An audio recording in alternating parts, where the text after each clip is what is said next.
Good afternoon and welcome everyone to the Ordinary Council meeting Tuesday the 2nd of February 2021 here at our Mortlake Council Chambers.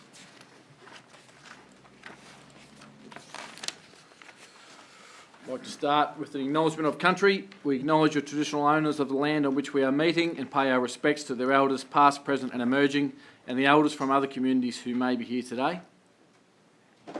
Recording of council meetings. Please note that today's meeting is being video recorded. This recording will be uploaded to the Council's website and will be accessible by the general public.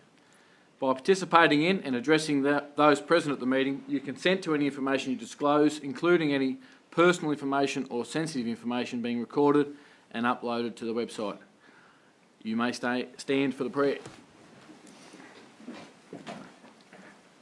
Almighty God, we humbly beseech your blessing on the Council, direct and prosper its deliberations for the welfare of the people of the Moyne Shire. Amen.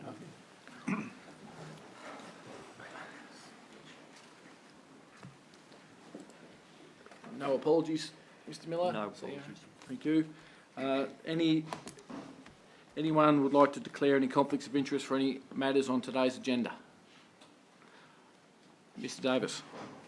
Through you, Mayor, just this standing conflict of interest with regards to Hawksdale and Ryan Corner wind farms. Thank you. Any others? All right. Confirmation of the previous minutes. Do we have any questions first on previous minutes? I'll seek a mover for them, please. Councillor Purcell has moved, seconded by Councillor Foster. Councillor Purcell? No, I think they're a reflection of the meeting and nothing needed to be added. Councillor Foster? Nothing further. Okay, councillors, all those in favour of confirming the previous minutes? Motion is carried 7-0. We'll move on now to public participation. So those that have applied to present today have all read the governance rules that refers to public participation and what's required there. So we'll start off with Mr. Peter Swanger, please, to present. Welcome, Peter, up here. There's a spare chair and table for you. Thanks.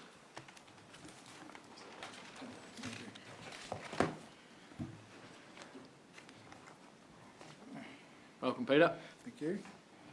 Get this back up and working. Okay. I'm here for item 9, which is the proposed cattery in Douglas Lane, Illawarra. And just for those who don't know me, sadly I know most of you by now. My name's Peter Swanger. I'm from 3 Settlers Lane, Illawarra. My property is immediately adjacent to the subject property to the northeast.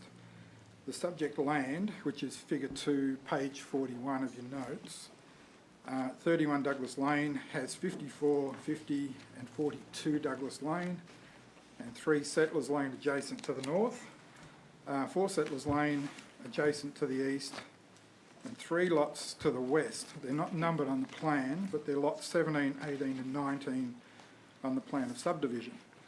All of these adjoining lots are part of subdivision PS 444641H and are encumbered with a section 173 covenant.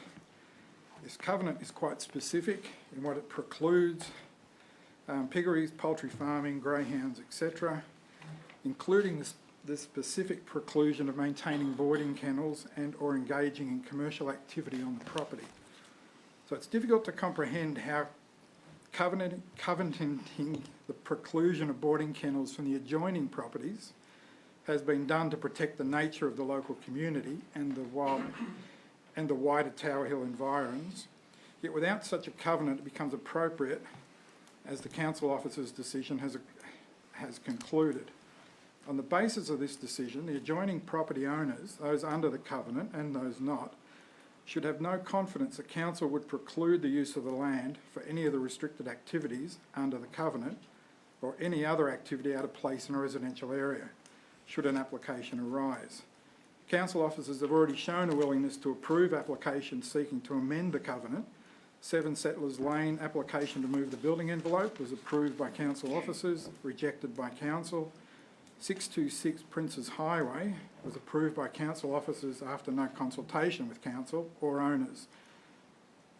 Please note that the other two nearby boarding kennels that provide dog and cat boarding as part of their service in Killarney and Koroit, they're attachment 5, pages 1 and 2, are in genuine rural areas with no dwellings in close proximity. In both cases, the business is quite a distance from neighbours and designed not to stand out, whereas this proposal is in a prominent position on a street corner, as close as possible to immediate neighbours. Given the subject site is 5 acres, it's surprising council officers didn't work with the applicants to identify a more suitable location, but council officers have not provided such assistance in the past. This application has been assessed with the subject area being in the farming zone. Over the years, we've been advised the area has been rezoned hobby farm. It was then rural residential, none of which ultimately transpired. This area has not been suitable for farming for over 10 years now, and it has been transformed into residential allotments, with all but a handful now built on. I contacted Michelle Granger a few years back about the lack of permit application notices on properties and was told as the area was rural residential, we could reasonably expect building activity and they were no longer required. The current zoning continues to be an issue and needs to be resolved. The farming zone objectives on page 44 are primarily focused on the retention and development of land for agriculture. This immediate area no longer has agricultural capacity other than hobby farming and should be treated as such. A focus on residential amenity is the priority. Nobody has 100 acres that would allow a building permit application as required in the farming zone. As such, assessing this application against the current zoning is a nonsense, as it is in no way accounts for the objectives of the farming zone, nor does it reflect the objectives of the surrounding covenant or the current residential makeup of the community. With the residential build-up in the area and with the Tower Hill environs a major part of where we live, council needs to better reflect the current local environment and needs of the stakeholders. Those under the covenant agreed to respect the farming activity that surrounds us when purchasing our lots. However, we are not participants in that activity. This is a residential area. Thank you. Thanks very much, Mr Swanger. Do we have any questions from councillors? Councillor Dugas? Oh, thank you. Thanks, Peter. So your concern is mainly with the covenant that exists on that property, or it doesn't exist on that property and exists on all the others? Correct. The properties, there's 3 properties to the east towards Tower Hill. They're all under the covenant. The 4 properties to the north on the other side of Douglas Lane are all under the covenant. And the property that was adjacent just across Douglas Lane to the east is under the covenant. But this one isn't. And this one was sold, and I'm not sort of saying it's their problem, but it was sold before that bulk O'Toole land sale went through. Right, and you're making the claim, or you're suggesting that it should come under the covenants like all the others? Correct. That you can't have, like, you know, without saying they would, but they could go out and start a piggery there tomorrow. Yet the people around them have bought specifically on the basis that there would be no piggery built in that residential region. Yeah. Thank you. Councillor Purcell? No question. Councillor Lockett? Thank you, Mr Mayor, through you. My question's kind of been answered with Councillor Dukas' question, but it was about the 173 agreement. Other than that, what is your major concerns with the cattery being there? I just don't see it as a residential business, a residential area business, sorry. The other 2, the Koroit Pet Resort is on the road out to Hawkesdale and is in an isolated area. So in terms of noise, smells, waste, the like, it's fairly isolated, as is the one on the highway. So, but this one is right on a corner, as I say, as close as it could be to its adjoining neighbours. And if you were to sort of look at it, if it was to go ahead, you know, they've got a 5-acre block, it could be far better located even on the block, as it stands, I think. Thanks, Councillor Lockett. Councillor Purcell? Yes, thank you. Mr Swanger, you do recognise that under the current covenant and the current zoning, the cattery is allowed? Is On that block. on that block? The surrounding blocks, no. Yeah. It's- But on that it's- particular block, Yes, with its current zoning, with the current covenant, Yep. the cattery is an allowable use. correct. Thank you. Councillor Gleeson. Thanks, Mr Mayor. Peter, just hearing concerns, etc. The officers have placed on 18 conditions. Is there anything that's not there that would help appease you? I guess our concern is that we've got two very competing divisions in that area now, because you've got pretty much the Douglas, this is just in a broad brush, but you've got the Douglas Lane end, which are not under covenant, and you've got the Settlers Lane end, which is under covenant. So everything that's being precluded for the covenant people is in no way precluded for the others. And being under a farming zone zoning, this sort of thing comes into play, because council has never gone back and finalised what they started, which was the rural residential rezoning. So this is within what's been applied for and what's currently there. This is all, it's well within the scope, but we shouldn't be talking about it because it shouldn't still be a farming zone. We haven't been a farming zone for 10 years. Any final questions? Councillor Smith. Yeah, through you, Mr Mayor. Peter, just wondering if the building, the shed or the proposed shed for the cattery was moved to another site on the block where it's not quite as conspicuous, would that ease your concerns at all? As I say, given that we're having to deal with it under the farming zone, we're fairly sure that it will go through.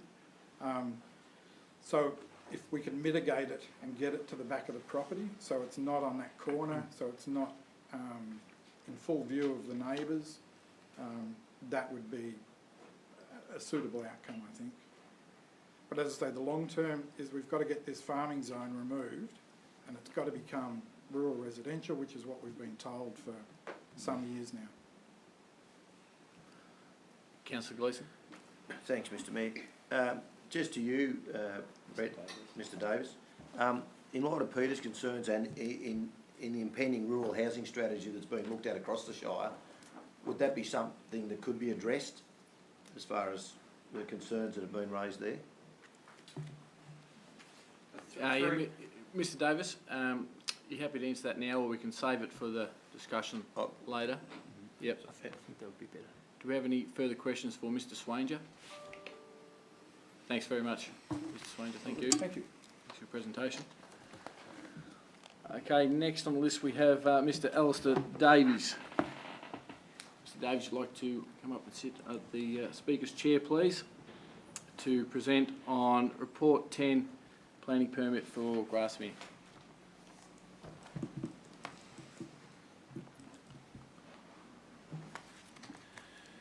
Thank you, Mr Mayor and councillors. I'm here today speaking in support of planning permit PL 19004, which is to grant a permit for a two-lot subdivision and variation of the covenant at 379 Grasmere Road in Grasmere on behalf of my clients Nathan and Jai Bowman. We're requesting that council support this application as it supports growth in the population of the small town of Grasmere. It's in keeping with the rural character of that area, and it does not affect productive agricultural land. This subdivision will create a new vacant lot for a site for a new house close to the primary school and the recreation reserve. As you're aware, Grasmere has undergone significant growth over the last few years, and has had significant growth in residences and investment in infrastructure, including the recently completed footpath along Grasmere Road and quite an increase in enrolments in the primary school. The township now has a clear rural residential character that's established, and this subdivision will support that community, allowing a growth in population, providing new students to the school, CFA members, hall committee members, people who want to get involved in that and support that community. We note the officers have recommended that the application be refused, and we respectfully disagree with that recommendation for the following reasons. yes, it's a subdivision in the farming zone, and as we've just heard, the farming zone and residential use in the farming zone has a number of interesting issues. However, this area, as you've seen on our site visit, is surrounded by existing dwellings. There's a recently completed footpath out the front. Our contention is effectively, in a planning sense, that the horse is bolted from farming use, and the area is considered a rural residential township.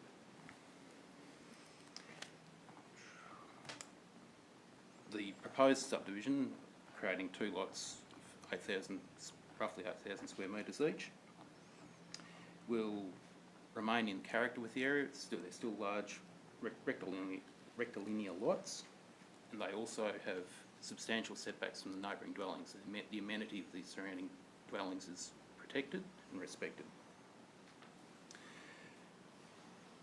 So while we recognise this subdivision is in the farming zone and it's somewhat unusual given the context of the subdivision in effectively a small township, we're requesting that it be considered as a positive benefit for Grasmere and the Shire. Additionally, the officers have recommended refusal on the grounds that it sets a precedence for future subdivisions of the farming zone, which again we disagree with. All planning matters should be assessed on their merits. And again, this subdivision responds to the context of where it is. It's in the farming zone, in a small township. We do not seek to take away productive land from farming. The property at the moment has a dwelling on it. The proposed vacant lot is basically a large area of grass. All the surrounding properties have small dwellings on them of similar size. So for this subdivision to be used as some form of precedence, it would only be used in a very specific, similar manner of development in these small rural towns. Thirdly, we have applied for a variation of an existing covenant that affects the property, and we've received 2 objections. We contend that, well, in the greatest respect of the objectors, it does not impact on their properties in a material sense. There is perceived detriment to it by having a new house set, but there's no material detriment being demonstrated by the objectors, and that is critical.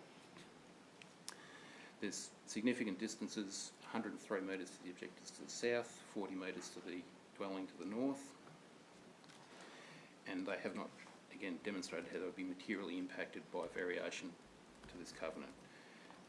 The reason we're needing to vary the covenant is to allow a new dwelling to be built on the subdivision. So again, the covenant does not prevent subdivision, but it prevents multiple dwellings. So it's a poorly drafted document that we're trying to fix at the same time. Again, to make a comprehensive outcome in a planning sense.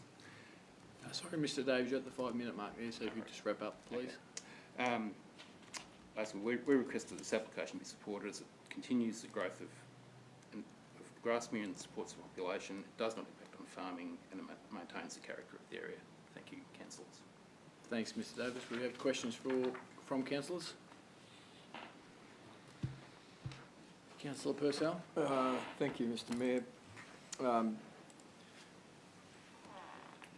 I think the site visit that we had out there actually was appropriate, that the councillors had a chance to have a really good look and discussion, and it proves why site visits are important, because I think, as you correctly say, this area is lost to farming. It's the reasonably small lots, but the particular lot that we were looking at is smaller than the vast majority of the neighbours. So why do you think this one should be allowed to be subdivided, when you consider its size is smaller than the neighbours, the majority of the neighbours anyway?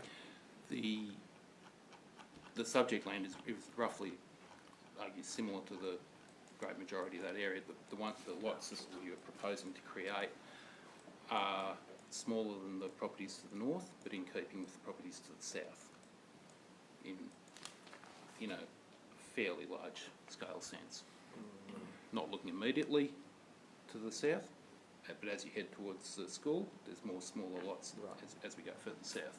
So the intent is to, again, respect the character of Grasmere, saying they're sizable lots. The one that is being proposed to be vacant is 7,500 square metres, almost 2 acres.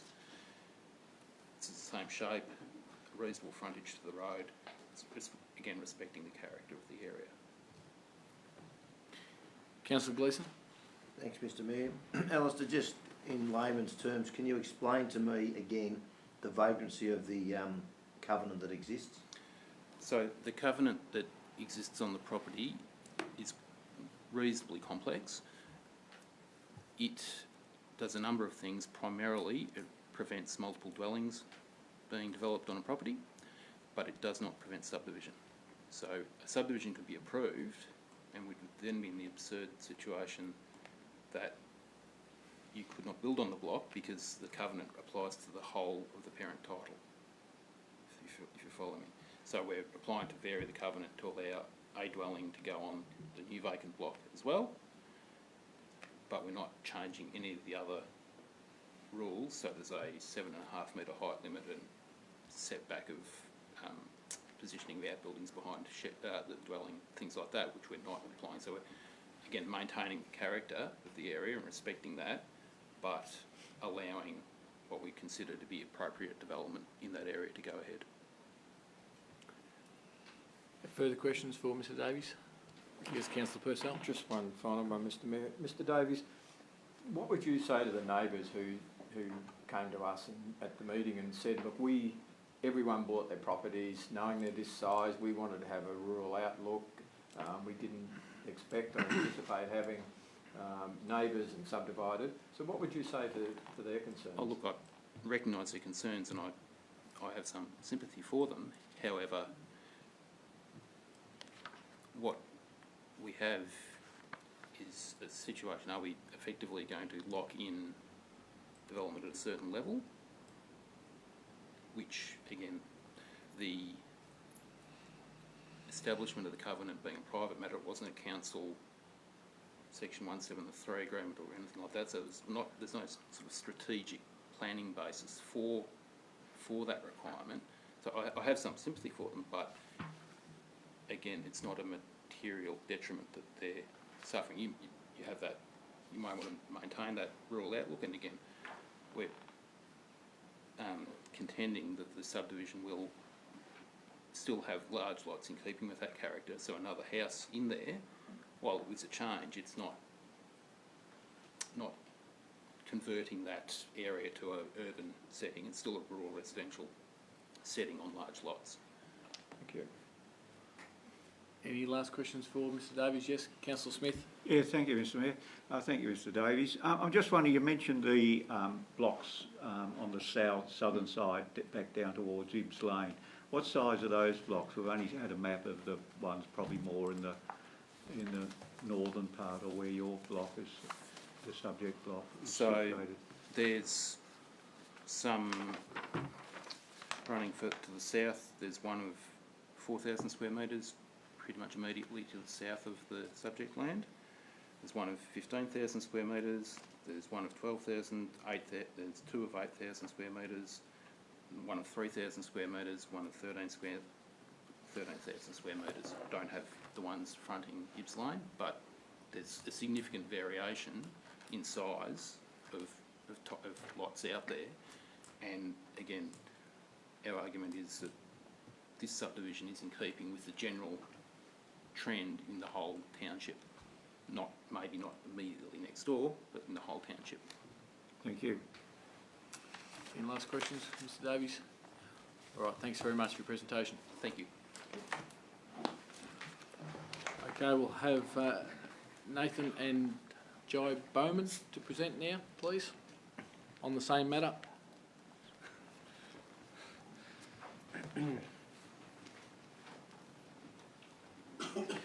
Welcome, Mrs Bowman. You're welcome to begin when you start. Hi, for those who don't know me, my name's Jay, and I and Nathan are the owners of our 4-acre block at 379 Grasmere Road. Thanks for taking the time to meet at our property a couple of weeks ago in relation to our proposed subdivision into 2 blocks. As you could see from the site meeting, the proposed subdivision is clearly not farming land. The proposed 2-acre block will have no impact at all on the farmers in the area. The size and the location of the block will not look out of place as there are similar sized blocks along Grasmere Road. With the amount of financial investments going into the community of Grasmere over the last 10 years, it seems inevitable that Grasmere is a growing area. The latest investment has been the $400,000 footpath, which provides safety to the growing community. In 2015, there was a community hall which was refurbished, costing approximately $450,000. And on top of that, approximately $1.9 million was spent on Grasmere Primary School improvements to allow for the growing area back in about 2010. We first purchased our land back in 2010, and since then Grasmere has come ahead leaps and bounds. Enrolments at the local primary school have quadrupled from 32 back in 2010 to current enrolments of almost 120. It seems inevitable that Grasmere will only grow, with Woodford bursting at the seams and enrolments at that school practically at full capacity. Regional Victoria is booming at the moment with the onset of COVID, and the flexibility of working from home is giving city folk the opportunity to find work-life balance in regional Victoria. An additional block of land will only come with benefits, with additional rates, appreciating house values and potentially greater enrolments to the primary school. The reason for our subdivision is personal.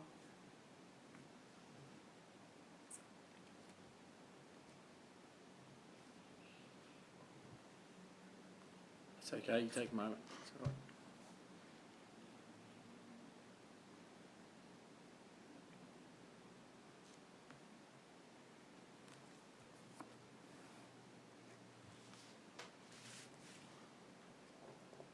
Grasmere is where we build our family home.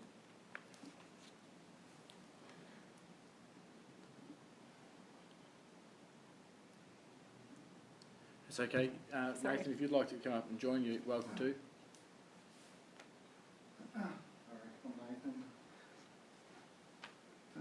However, life has unexpectedly got in our way. We moved to Melbourne temporarily for my work as a nurse.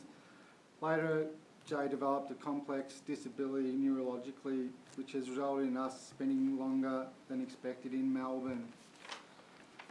We applied for this subdivision in the hope that it would provide us with more options other than having to sell our family home, which we hope to return to. We consider this subdivision to be respectful to the farming community, otherwise we wouldn't have applied for it. Thank you for your time in this matter. Thanks very much, Nathan and Jai. Do we have any questions for the team up there presenting? Yep, Councillor Lockett. Thank you for your presentation. Just to clarify, I think you might have even touched on it before in the presentation, but how long is the block? It's because it's already been fenced off. Is it back since 2005 or 10? Probably about 2010-ish. 2010. Sort of since the Yeah, start. it's been fenced off since then. Yeah.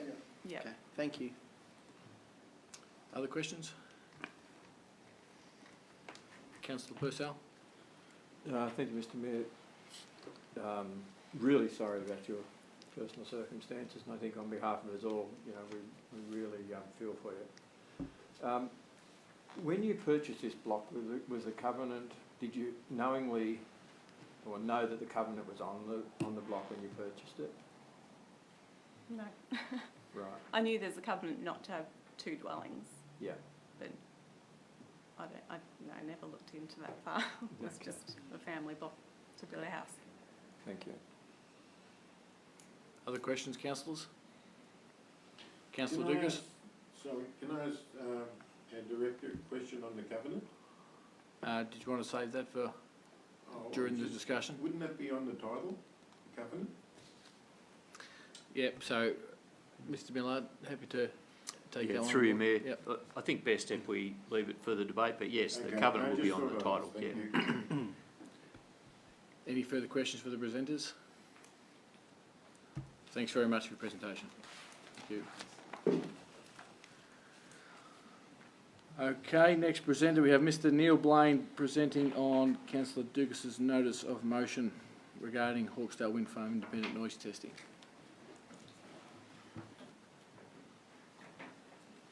And Mr Davis will exit the room for this discussion.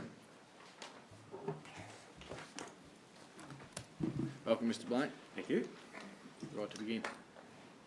Good afternoon, councillors. I'm speaking today in support of Councillor Ducas's motion calling for Moyne Shire to release the raw data from the repeat noise testing at Hawkesdale Wind Farm. Firstly, I wish to congratulate the councillors on recognising the significant community concerns regarding turbine noise at the Hawkesdale and Ryans Corner wind farms. Your job is not over yet. To those councillors that still do not believe that the repeat noise testing at Hawkesdale is necessary, since the last council meeting we have found out that the Hawkesdale permit and possibly Ryan Corner Wind Farm 2 did not require the Planning Minister to endorse any of the pre-construction noise reports from the Hawkesdale Wind Farm. If Moyne Shire had not voted in favour of repeating the noise testing, Hawkesdale Wind Farm could have had turbines up and in the commissioning stage before the Minister was required to check any noise reports for this project. In my opinion, this lack of protection for Hawkesdale and Ryans Corner communities presents a number of problems for Moyne Shire councillors now who are happy to automatically accept the Marshall Day noise reports. Given that the Hawkesdale permit states the Planning Minister does not need to endorse any pre-construction noise reports, how does Moyne Shire know that the wind farm plan complies with the permit? For example, the background noise logger at the closest neighbour at Hawkesdale is not on the wind farm side of the building, and this residence is just over the minimum 1,000 metres from a turbine. How has Moyne Shire actually verified the distance between the residences and the nearest turbines, or are they relying on the measurements provided by Hawkesdale Wind Farm? There was also a fault in one of the Hawkesdale noise loggers at residence 171, which meant that its data was excluded from the background noise monitoring report. Also, interestingly, the GPG noise reports only appeared on the web around the end of the first week of January 2021. So when Moyne Shire councillors voted to repeat the Hawkesdale noise testing last year, the public didn't have any recent noise reports for the project, nor did we know that the planning permit for Hawkesdale didn't require those permits to be checked by the Minister. How is it possible that a wind farm, and potentially two, can be built in Moyne Shire without any examination of the pre-construction noise reports by the Planning Minister? And why did this occur at Hawkesdale of all places? Moyne Shire is in the process of organising the repeat Hawkesdale noise testing, but has not made any clear public statement about this process. Will the Moyne Shire repeat testing require the same monitoring locations chosen by Marshall Day, and will Moyne Shire have enough data to assess nighttime noise, which is a minimum of 30 days approximately, as required by their permit? I believe any attempt after the horse has bolted to check the Marshall Day reports now by the Planning Minister, DELP or Moyne Shire cannot be considered as part of the permit compliance process.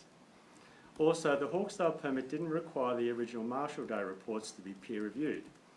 Is Moyne Shire requiring this step for the repeat testing, and why place a higher level of scrutiny on the repeat testing that was never there in the planning permit for the original Marshall Day noise reports? This is problematic. The purpose of the original motion last year, asking for an independent acoustician to repeat the Hawkesdale noise testing, was to allow an experienced acoustician to assess the wind farm site and select background noise logger locations that they thought would be impacted by turbine noise. The purpose of the repeat testing was not to validate the logger locations that Marshall Day had selected to possibly benefit the wind farm. If Moyne Shire is progressing with organising the repeat noise testing, it is not appropriate that councillors vote to defer discussion of the release of the raw data from that process. By delaying this motion, councillors will be clearly seen by the Hawkesdale community as avoiding the issue and not wanting to have an open and transparent discussion. We have in attendance at the meeting today an extremely experienced executive manager of major projects, and in a discussion of this motion later, I would encourage councillors to direct any specific questions they may have about the Hawkesdale permit or noise testing to her. The only way for Hawkesdale residents to satisfy themselves that Moyne Shire repeat testing was done in accordance with the New Zealand standard is to have access to all the raw data and get it verified by their own acoustician if they wish. I urge councillors to support the motion. Thanks, Mr Blaine, for your presentation. We have questions now from councillors to Mr Blaine. Councillor Thank you, Lockett. Mr Mayor. Thank you for your presentation, Mr Blaine. Just to go back, you just touched on it at the end there, but what is the purpose of receiving the raw data and how would the community benefit from having that? Because the raw data is actually the accumulation of all the errors that might have occurred throughout the entire process. Yeah. Now, people don't realise that the errors that can be incorporated into background noise testing can occur with the placement of the noise loggers. So if that is done in a particular way that influences the results one way or the other, then the ultimate noise report is going to be skewed one way or the other. Now, the only way you can determine that adequately is to get the actual raw data. Follow up. Thank you. And Councillor through Lockett. you, so you're saying the way they get the averages is to take out, say, the highs and lows, but you're saying you need to leave that in so you can assess. Work out if the averages are correct. Okay, cool, thank you. That's more for myself to clarify why we want that raw data. Thank you. Thanks, Councillor Lockett. Councillor Purcell. I was a little bit unclear whether you suggested that the independent review needed to be peer reviewed or not. So you talk about the Moyne-Shire repeat? The independent one. No, I'm asking if Moyne-Shire is insisting that that be peer reviewed. I'm actually asking Moyne-Shire a question. Right, so you weren't suggesting whether it should or it shouldn't? No, if Moyne-Shire is insisting that the repeat noise testing is being peer reviewed, my issue is the Marshall Day report wasn't, so why is it insisting on a higher level to get the repeat testing peer reviewed? Does that make sense? Yeah. It's a question we probably need to ask Councillor Dukas when the motion comes up, whether he believes that his intent was to have it peer reviewed or whether the motion included its peer review. So we'll do that at the time. I'm not actually talking about Councillor Dukas' motion, I'm talking about the repeat noise testing that Moyne-Shire is organising. So was I. Okay, any further questions for Mr Blaine? Councillor Gleeson. Just to, thanks, Mr Mayor. Mr Blaine, obviously the community's become fairly active since the December 15 decision. Have you actually employed a solicitor to present on your behalf or to represent the group? I don't know. I'm acting in my own capacity. Okay. Sorry, I thought you were representing the group. Okay, I'll leave it to later. No, the contribution's in my name. Thank you. Further questions for Mr Blaine? Yeah. Councillor Dukas. Thanks, Neil. In my motion, I would talk about 30 consecutive days. Yes. Now, I've tried to explain to the councillors, so that gives us a good, broad brief on how many, we talk about 10-minute intervals, so to get what I think it's the New Zealand standard wants 1,400 logger points. Yep. To get to 1,400, I'm saying that by 30 days, we get around 3,000 or so. That then gives us a broad spectrum of noise. So as Councillor Lockett pointed out, the highs and the lows can be assessed. Yep. Whereas some of the councillors believe that 14 days is sufficient. So could you throw any light on the difference between 14 and 30? I can try. I'll take you back to the permit for starters, because the permit defines nighttime noise as being 10 p.m. till 7 a.m. So if that's going to be assessed, you only take readings within that bandwidth of time. Now, the standard at clause 7.2.1 states that you need a minimum of 1,440 data points. So if you're only sampling between 10 p.m. and 7 a.m. every day, you're only getting approximately 50 data points a day. So you need an extended period of time for that nighttime noise period to get your 1,440. Any further questions for Mr Blaine? Yep, Councillor Purcell. So are you You're saying, because the 14 days is under the New Zealand standard. Yeah, yeah, sorry, I'll continue with the question, Yeah. sorry. So the 14 days is under the New Zealand standard, so are you suggesting that the standard's incorrect? No, because the standard talks about 24-hour testing. Yeah. And you have to differentiate between 24-hour testing versus 10 p.m. to 7 a.m. So the main point is that for nighttime noise, because that's defined in the permit as 10 p.m. to 7 a.m, you only take values that are gained within that period of time. So you need a longer period because you're not doing 24-hour testing. Does that make sense? Mm-hmm. Yep. Councillor Lockett? Thank you. On that, I'm getting lost here. I can see why these points come up. So why, it's just a question to whoever can answer it, the 10 p.m. to 7 a.m, if the wind farm's obviously going to operate during the day, wouldn't the pre-noise testing need to be during the day and the night? Sorry, I can answer. That's directed at me? Yeah, if you Yeah, can Blaine, answer yep. it. Thank you. I'm really trying to work back from what the permit actually states, and the permit is very clear. The Hawkesdale permit says that nighttime noise is 10 p.m. until 7 a.m. Mhm. That's where it all starts.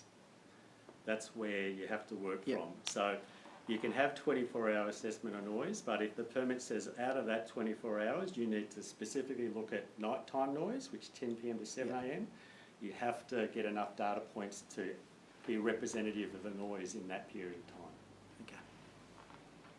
Councillor Smith? Yes, thank you, Mr Mayor. Thanks, Mr Blaine.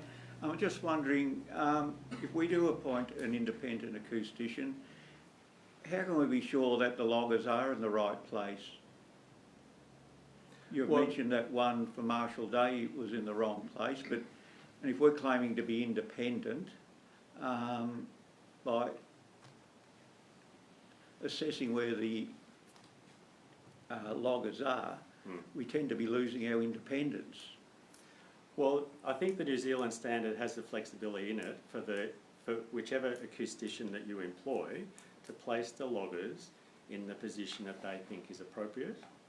Now,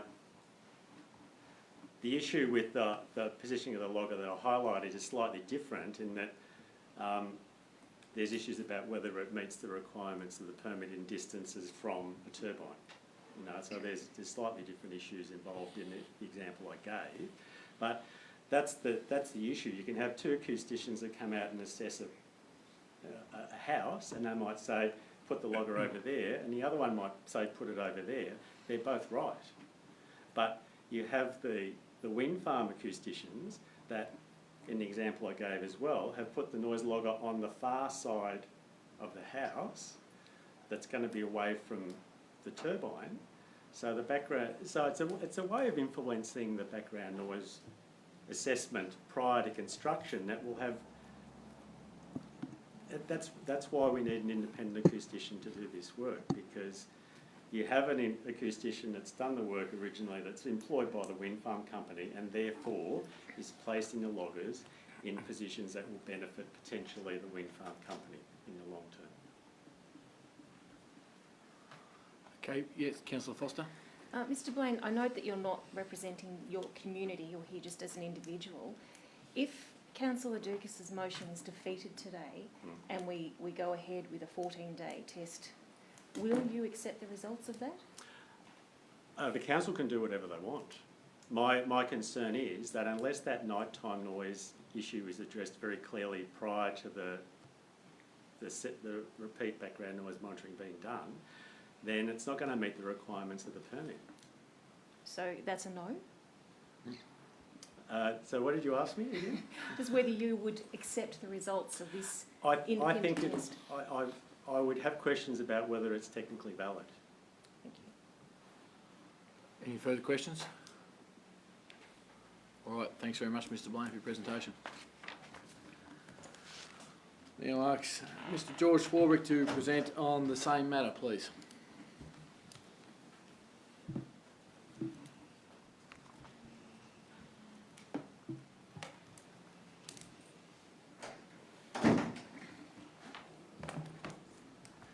Welcome, Mr Swarbrick. You're right to begin when you're ready. Thank you.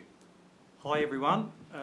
Thank you for the opportunity to present this statement to the Council.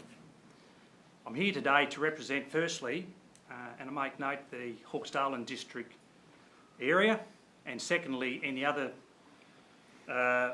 areas further afield that may be interested in the outcome of the motion before us.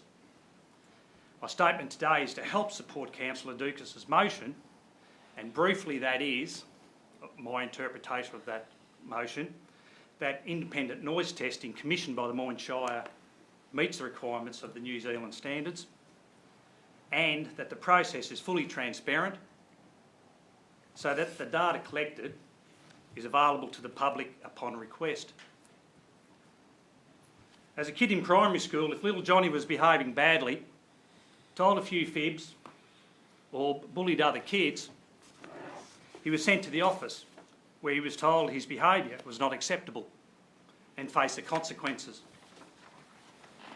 As I got older, I soon learnt that this similar behaviour from adults in the corporate world carries very few consequences, but ironically can lead to rewards of prestige, power and wealth. Councillor Doukas' motion today is about transparency and complying to New Zealand standards. All wind farm noise testing is governed by New Zealand standards, as been indicated today, and whether it be the building and construction, mining or the communication industries, just to name a few, they all have to comply to their own particular standards. That's why transparency is so important here, so we can be assured, I can be assured, the township can be assured, that all the wind farm noise testing is compliant, is independently audited, and all the I's are dotted and the T's are crossed. This is what we have control of in this room today, is transparency. And that these wind farm test results of raw data and the analysis of these reports are available for the public upon request. I'm trying to see the argument in not making these results transparent. As the discussion on the Hawkesdale and Ryan's Corner wind farms are gaining a lot more publicity, there appears to be many more people interested and now watching our every move. The Hawkesdale townsfolk and district community, the Ryan's Corner community, the general public, different shires, media, legal personnel, the wind farm operators and various departments of our state government, right up to the Planning Minister, appear to be well versed on the various wind farm issues that we are dealing with in the Moyne Shire. Even today, we're all being recorded and put on public record. By voting in favour of Jim's motion, I'm sure there will be many benefits for the Moyne Shire in being seen as transparent to the community, as well as removing a lot of angst that is currently about.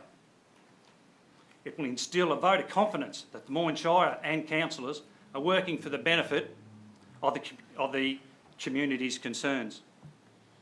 I would think that the amount of phone calls, emails and meetings would lessen from the general public, and that the corporate world, especially the ones directed through the Moyne Shire secretaries and forwarded on to Michelle Granger and her team. This would hopefully allow Michelle and her team to free up their busy workloads. I'm sure no one likes how all this has panned out, with the pressures it has put on everybody. However, at the end of the day, the Hawkesdale wind farm issues exist and are real. In closing, I would like all councillors to please consider Jim's motion carefully and think of the positives that I believe that will come out of it. Transparency is the key issue here. I'd like to thank you for listening to me as a spokesperson for a lot of people within the Hawkesdale and district and beyond. Hawkesdale, Ryan's Corner and our close neighbours Willatook and Woolsthorpe were looked upon as soft targets just to dump wind farms in our backyards. How wrong that has been. When voting, please consider this. If there's no problems, what's there to hide? Thank you. Thanks very much, Mr Swarbrick, for your presentation. We have questions now for the presenter from councillors. Any questions? Yes, Councillor Gleeson. Good on you, George. Terrific. Can I clarify that you're representing the Hawkesdale and district people? I'm here to represent firstly the Hawkesdale and district community, and secondly any other communities further afield. So you would have been a part of the community meeting on the 13th. Has the community as a group started to think about, contributing, have they started a fund or anything towards, things that may need to happen? That's a bit speculative at this stage, I would suggest, Amy. Well, in light of my concerns on the 15th, of the December, the council meeting, we talked about, happy to support, but no skin in the game. So again, you're here to support Councillor Dukes. My issue is, we're going to vote on something, we don't know how much it costs. So council are going to be very conscious of that. Would the community be prepared to contribute? So, sorry, I'm just a little bit lost. Is this to do with Jim's motion today? The motion there wants us to conduct a testing of 30 consecutive days or more. Yes. And council have gone out to tender and had 5 responses. Yes. So cost is going to become an issue. My question is, as a community representative, would you think that the community would contribute to costs? Well, I'm sorry, Damien, but I see where you're coming from. Totally see. But in relation to what we're voting on today and my statement, we're looking for transparency. Yep. Everything's out in the open. Yep. That's the results that we require to keep everybody happy. And as far as the noise testing being commissioned by you guys, okay, that's been stated that you've already are going to do that. So hence, I don't still quite understand that question of its relevance here today. Well, we can discuss it when the motion comes up. That's all right. Thanks, Thank George. you. So, Any further questions for Mr Swarbrick? All right, thanks very much for your presentation. Thank you. Okay, our final speaker for the day, Mr Steve Mackey, to present on Report 5, which is the Moyne and Crangamite Library Services Review.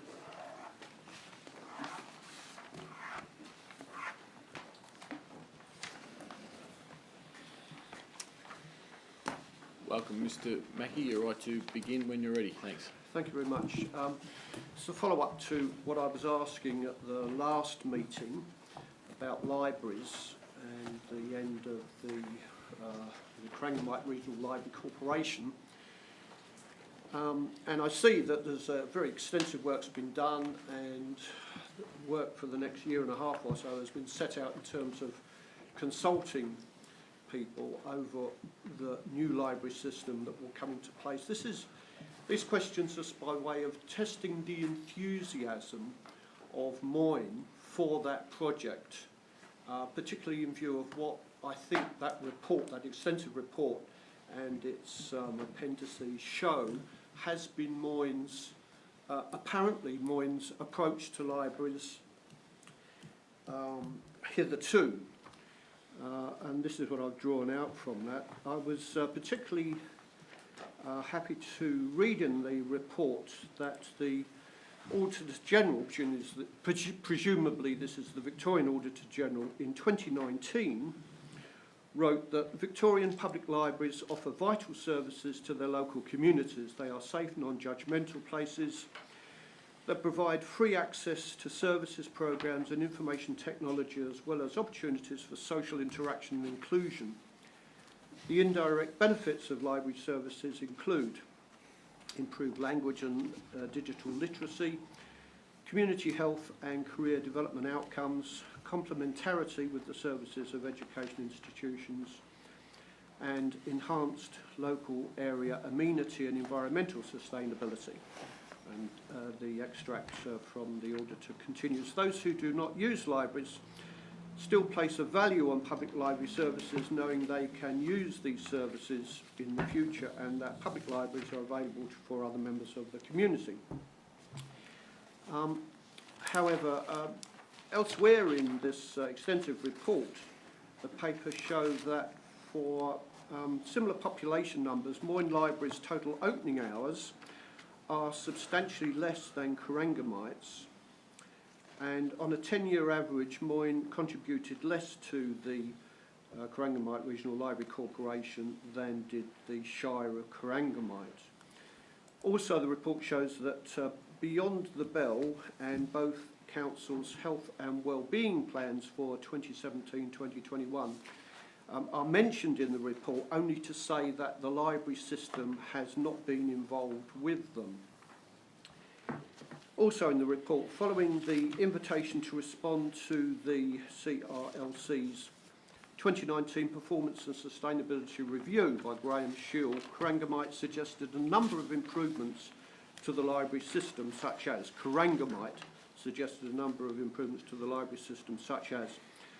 marketing and promotion campaigns to increase the profile and membership, an updated website to increase ease of use, an increase in programs and activities, writing resumes, study groups, art workshops, after-school programs, more author and literary events, while Moyne did not respond, so the report says. This is why, while Warrnambool City Council was building a whole new library and Colac Otway is joining Geelong Regional Library Corporation in order, as the report says, quoting, in order to access more extensive and superior library services. So it seems there's a great deal of enthusiasm for library services. My questions are, elsewhere, this is the point I'm making.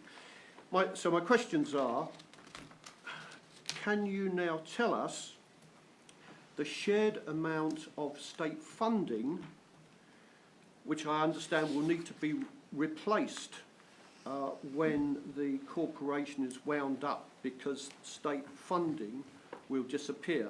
Will Moyne, along with whatever partner shires, councils, completely make up that amount of money? Can we have a figure on that, please? Can the council be more specific that at least the existing services, including bricks and mortar, hours of opening, stock and technology, activities and events, staffing and so on, will continue at least at the same levels? Will that be written into the consultation document as a term of reference? Doesn't the council agree that a poor comparison can be drawn from this report between its own actions and what is happening in Colac Otway, Warrnambool, and with the enthusiasm of the Auditor General?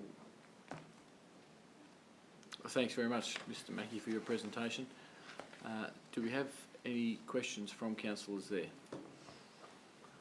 Mr. Ledden, would you care to respond anyway to some of those questions, if you like? Through me, yes, I can. Would you like to do those now, and rather than wait for the report? We can wait for the report, if you like. We can probably answer a couple now. Whatever you, Mr. Ledden, if you'd like to. I'll give a quick summary, Mayor, Yep. And Councillor Foster might also contribute as the library service rep. But I think a couple of points for Mr. Mackey is that my understanding in reading the report, in terms of the state government funding, that's obviously allocated on two components for each library or each council.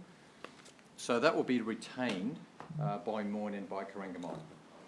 It just means obviously that Warrnambool's allocation goes with them, and ditto for Colac. So if you look, I think it's page 172 of our agenda, that table of the...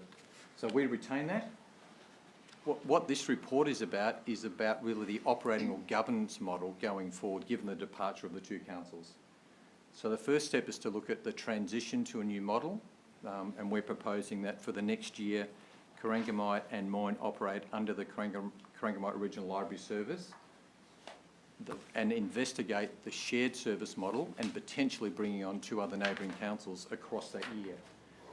So that's the operating model that we're investigating, and Corangamite have passed the same motion. So we go down that transition path. In terms of the actual offering, and I guess we note the comments that you've raised and the value of libraries. One of the things we need to take account of is in both Corangamite and Moyne is the poor usage and membership comparatively. Costs are on a statewide basis comparable, That's something we need to address. But the next step beyond this motion will be for council to look at the service offering. That will involve public consultation and input. So in terms of the bricks and mortar, opening hours, etc., programs, book stock, technology, the operating system will be different. So I think that's a quick summary, Mayor, if that's useful for Mr Mackey. Thank you, Mr Ledden. Councillor Foster with a question. I can probably speak more fully to this when we do come to this agenda item, but Mr Mackey, thank you for your interest and presentation. I share your interest in terms of your question around testing this council's enthusiasm for libraries. It's a new day, a new council, and I see this as an exciting opportunity to really revisit our offering, whether it's something that people still find relevant and useful, something that still adds value to the community, and that's probably, as Mr Ledden has said, the next step is to go to the community and say, what do you want? What do you expect from your library services? Because libraries are evolving and they're changing, and perhaps we haven't kept pace with that. So this is a really exciting opportunity in my view. And I can assure you personally, you've got at least one advocate for libraries on this council, and I suspect several others. Thanks, Councillor Foster. Councillor Purcell. Yes, I'd like to echo those comments, and I think as councillors we all support the library service and have for a long time in the past and hopefully in the future. I just have a query in regard to your presentation, where you say this is why Warrnambool City Council is building a whole new library. Can you tell me what is that? Because mine didn't respond, or because it follows on from mine not responding to that question? You said this is why they're building a new library. I think my implication was a bit as Councillor Foster was saying. There has been very exciting projects taking place in other councils, and you know, I understand it's a joint TAFE Warrnambool City Council project in Warrnambool, but nonetheless there's a whole new library being built there, so there's big developments with libraries. Certainly there's a feeling in Warrnambool, it seems to me, that libraries are very important and they need a lot of investment and thought and development and new ideas. Similarly, there's actually the line in the report about the reason why Colac Otway is joining the Geelong Regional Library Corporation in order to, and I quoted it there, I forget what it actually said there, to access more extensive and superior library services.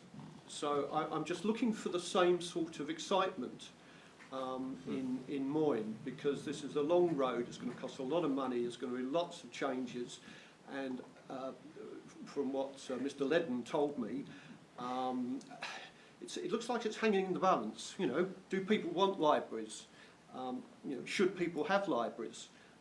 You know, I'd like to see a whole different approach from this council, and as you can see, I'm advocating a bit along those lines and looking for fellow feeling.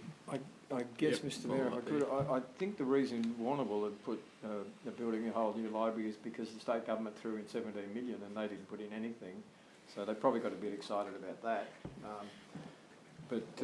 You know, look, you can be assured that we, as I said, have in the past and very likely to in the future, very heavily support the library service. Thanks, Councillor Purcell. Councillor Smith. Yes, thank you. Through you, Mr Mayor. Thanks for your presentation, Mr Mackey. I'm just a little bit concerned when you're drawing comparisons with the city of Warrnambool and the Shire of Moyne, and even alluding to Colac, Otway and Geelong. Completely different dynamics. You go to Warrnambool, probably there's not too many people more than 15 minutes drive to the library, whereas you come out here, completely different. So I'm just wondering, how can we really compare the city of Warrnambool, Colac, Otway, Geelong with the rural shire of Moyne? It's just painting us in a bad light, and I think it's not really really fair, because we have a library here and I'm half an hour from this library, whereas if I was in Warrnambool I'd be probably 5 or 10 minutes, so it's very hard to draw a comparison. And I just feel that Moyne has got a very good service and we're getting a little bit hardly criticised.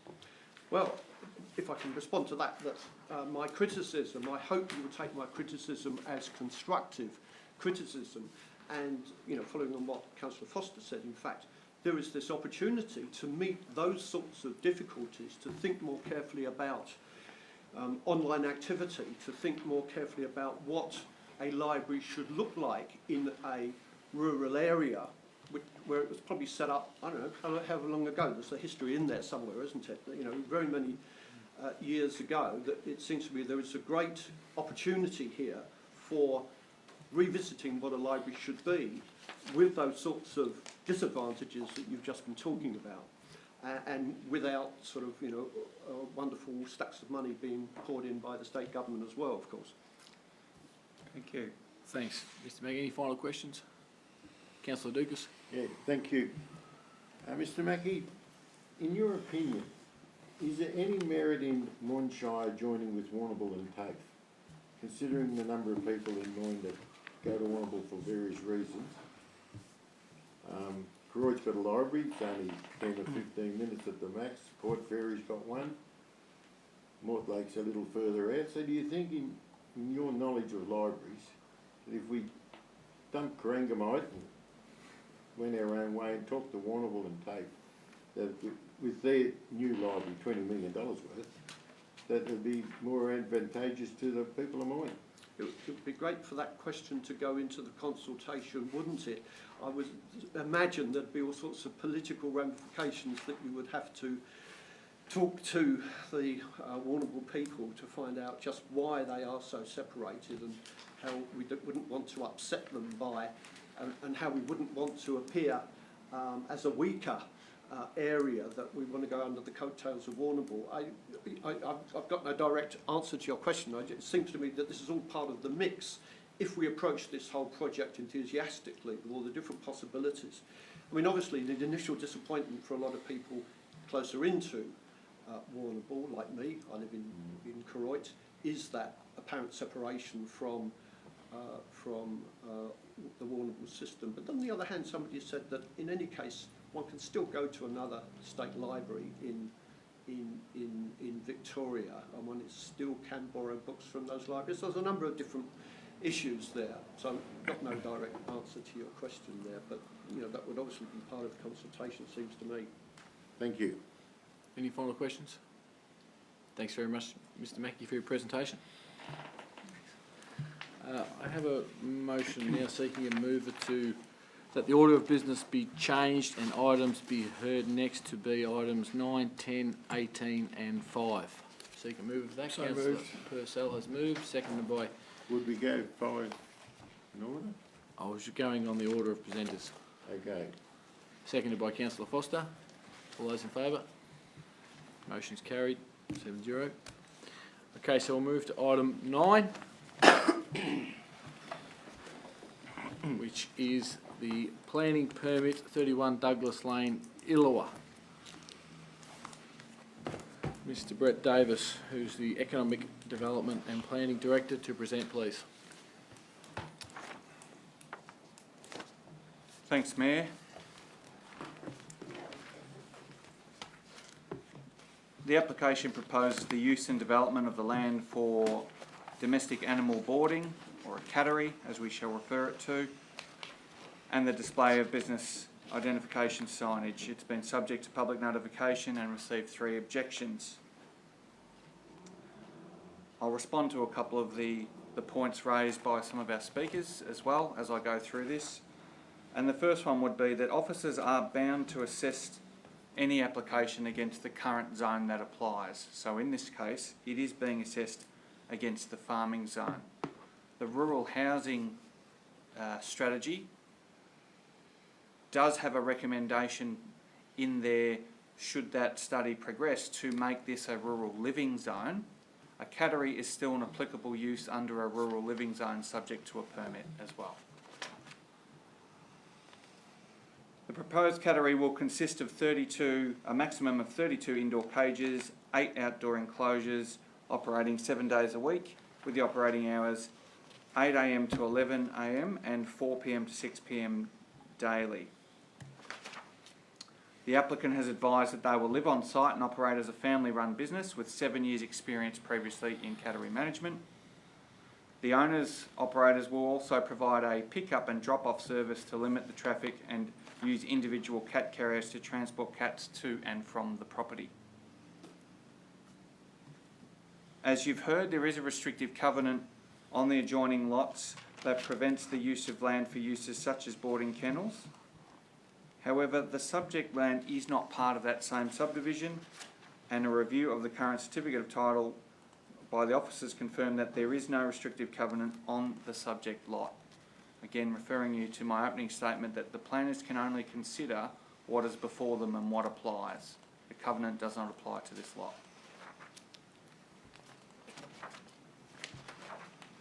I'll then take you through to just some concluding remarks. The officer report details responses to each of the objections and has concluded that the proposal complies with the relevant provisions of the Planning Policy Framework Decision Guidelines of the Farming Zone and Clause 65, and that potential amenity impacts can be managed by the conditions, and the operators will be required to mitigate any potential issues and comply with the relevant code of practice. With regard to the shed siting, it is considered that it is appropriately sited, particularly to maximise screening. I'll leave it there for questions, Mr Mayor. Thanks, Mr Davis. Do we have any questions before seeking a mover? Councillor Lockett with a question. Mr Mayor, just touched on at the end there, Mr Davies, but about the screening, the proposed site, there's already a lot of trees there. Is that correct? Why that spot's been chosen? Amongst other reasons, it's close to. Amongst other reasons, yeah, yes. That's the main reason. The screening. There's already trees there. If, for instance, sorry, through you, Mayor, if, for instance, the shed was sited in the middle of the block, it would stick out quite considerably versus where it has been considered to be sited.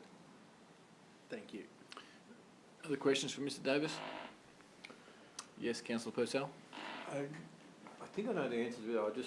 Just for my clarity, if I could. So what we're saying is that under the current zoning it fits, but even if we went to the rural living zoning, it would still fit to have a cattery in there? Through you, Mayor, that is correct. And also, also subject to a permit. Subject to a permit. As this is right now. Which we're dealing with now.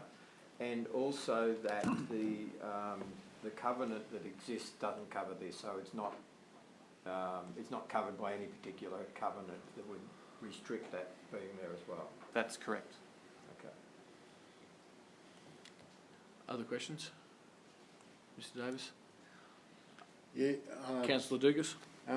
First one is, your answer to the screening, I was on site, and I don't know what others think, but where that shed was proposed, it's a lot easier to see from the road than if it was back near the house.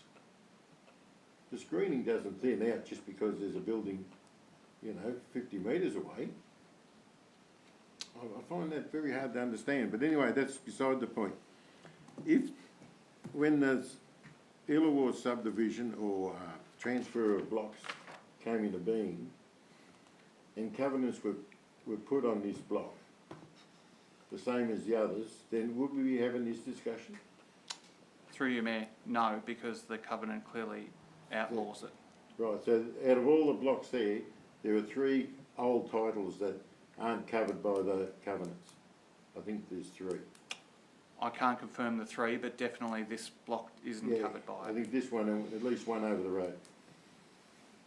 And diagonally across or somewhere like that. So, but if they were covered under the same covenant as all the other new blocks, then this wouldn't be happening.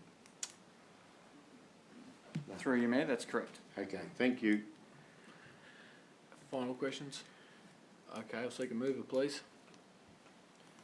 Councillor Purcell's moved, seconded by Councillor Lockett. Councillor Purcell to speak to the motion. Mr Mayor, is he moving the officer's motion or the alternate motion? I'm moving the officer's recommendation. To grant a permit? To grant a permit. Thanks, Councillor Purcell. Yeah, Mr Mayor, look, we have had a good site visit here. All of the councillors had a chance to have a look at it. The officers have put 18 conditions on this recommendation to approve. And in my mind, I just can't see any basis for not approving it. when we consider that we've already, it's zoned correctly, and even if the zoning was changed, it would still be allowed, and considering there is no covenant on it, I just can't see any basis that I could actually not support the recommendation. Thanks, Councillor Purcell. Councillor Lockett. Reserve my right. Thank you, Mr Mayor. Other councillors wishing to speak to the motion?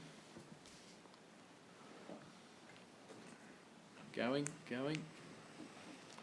Okay, Councillor Lockett as the reserver. I was expecting a bit more there, Mr Mayor. Thank you.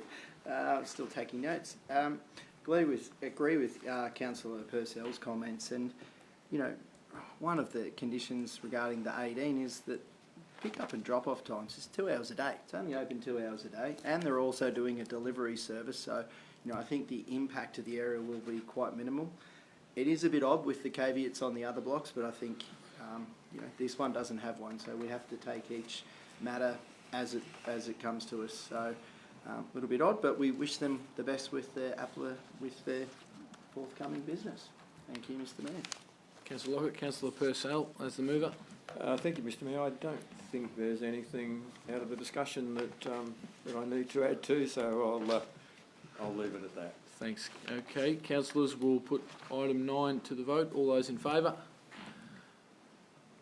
Councillors Smith, Foster, Lockett, Mead, Purcell and Gleeson in favour. All those against? Councillor Dukas against. Motion is carried, 6-1. Moving to item 10. Planning permit 379 Grasmere Road, Grasmere. Mr Davis again to present. Thanks. Thank you, Mayor. The application seeks to subdivide the existing 1.644 hectare farming zone lot into 2 rural lifestyle allotments. As you've all heard, a covenant registered on the title currently restricts the development on the site to a single dwelling. So part of the application has a variation sought to remove this as part of the restriction. The further subdivision of a small lot to provide land for an additional dwelling and the variation sought to the covenant have been assessed and considered contrary to the character of the area, the farming zone, the policy frameworks, and clause 5202 with regards to restrictions on title and the decision guidelines for subdivision. I probably won't go into a lot of detail on this one. You have heard from the proponents in this case. I will draw your attention to pages 70 and 71 of the officer report that discusses the fact that while it's, with regards to the decision-making process and the tribunal has previously held that while the productivity of the agricultural land has been diminished by existing subdivision patterns, VCAT have previously determined that's no justification for further fragmentation, and there are similarities between the case drawn here and the case that's in front of you. With regards to the rural housing strategy, there's a bit of a theme coming through these 2 applications today. It's recommended for rural living zone into the future with a 1 hectare minimum. As such, this subdivision is still contrary to the 1 hectare. It is below that. I note that there's 12 blocks fronting Grasmere from the attachment at attachment 2, page 1 of 1, and if you just did a quick calculation there, 4 of them are under 1 hectare of the 12. 2 have historic reasons for an excision as to why that's the case. 2 would be considered contrary. I think the applicant raised valid points with regards to that if the land was zoned appropriately. The officers have assessed that and the land is not zoned appropriately to warrant support. And I think it was also their representative that said all planning matters should be assessed on its merits. They have been, and the merits don't stack up against the zoning. Okay, thanks, Mr Davis. Questions, firstly? Councillor Lockett. Thank you, Mr Mayor. Mr Davis, apologies, but caveat or covenant on the title? Covenant. Covenant. That process of, say, removing that, does council to apply to the titles office, or could you just explain how that process works, or can council just simply remove that? Through you, Mayor, The covenant in this case appears was placed by the original subdivider at the time, not by council. Often developers use it as a sales tool to say, come and live here and your lots will always be this size and we've protected you with a covenant. It's acknowledged that covenant is clumsily worded. But that is not something for council to remove. Should council here be of a mind to approve their application, then the approval would then seek to construct a removal for that particular lot. But at the moment, it applies to all the land and always has. So any contract of sale at the time would have tied the Section 173 agreement to the title. Councillor Lockett with a follow-up question. But then, who removes it? Does council remove it, or does the titles office? Like, how does the... Through you, Mayor, the planning permit would then seek to have that varied or altered, and then there's a registration process beyond that, should that be approved. Thank you. Councillor Foster? Probably a follow-up to Councillor Lockett's questions. There's no guarantee that that covenant would ultimately be removed. Through you, Mayor, it depends on whether or not the decision is then challenged. What I've taken the council to is that if the decision is challenged, it's more than likely at the tribunal that the tribunal would uphold the officer original recommendation, given its views on fragmentation not being an issue, not being a reason to then support further subdivision. Thank you. Other questions? Councillor Gleeson? Thanks, Mr Mayor. So, Mr Davies, just so I can clear up what I heard earlier, if a subdivision was granted, there'd be no permission to build on that block. Through you, Mayor, as it currently stands, that's the case. That's the quirk in the control here. You can subdivide the land, but a house is prohibited. Other questions for Mr Davis? Okay, in that case, we'll seek a mover for the motion. Sorry if I could, A late question from Councillor Purcell. Through to Mr Davis, but doesn't number 5, the proposal to vary the covenant to remove the single dwelling restriction, wouldn't that allow the dwelling, isn't that? Through you, Mayor, if council was of a decision to approve this, that was put in place to have that removed. Okay. The application sought that adjustment to the covenant as a part of its bid to have approval. Right, yeah. Okay, I'll seek a mover for a motion, thanks. Need someone to move it, or with lapses? I'll move Councillor Purcell, which motion are you moving? I'm moving the officer's recommendation. Yeah, thank you. Seconder? Councillor Foster, seconder. Councillor Purcell to speak to the motion, please. Yeah, thank you, Mr Mayor. Look, most of my discussion is the reverse of the previous one. As in the covenant, this is doesn't fit within the covenant. It would be the same in the if we had the rural living zone. It still wouldn't comply with the rural living zone, and it certainly doesn't comply. If we went to VCAT, it would be knocked over, I have no doubt at all. I am certainly sympathetic with the applicant's position, but from our requirement to vote on the basis of what we believe, and also in regard to the planning regulations, I'll be supporting the officer's now the motion. Thanks, Councillor Purcell. Councillor Foster? Thank you, Mayor. I've found this one really, really difficult. We did have a site meeting, and I did have a sense that the township is expanding, so I have enormous sympathy for the property owners. But it seems to me that the rules are the rules, and neighbouring property owners have bought their properties on the basis of those rules. So I feel I have no real choice other than to support this motion. Thank you. Thank you. Other speakers to the motion? Councillor Lockett to speak to the motion. Thank you, Mr Mayor. I've been sitting here stewing which way I'm going to go on this the whole time, and I'm going to speak against the motion.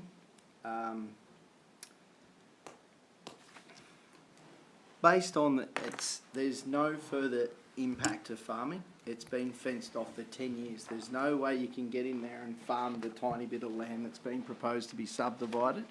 It's good for Grasmere, it would be good for the Shire. There's already small lots in the area. We talk about rural housing strategy. You drive through, there's a footpath, there's lots already chopped up. I can agree with the comments of Councillor Purcell and Councillor Foster. That's why it's a tricky one.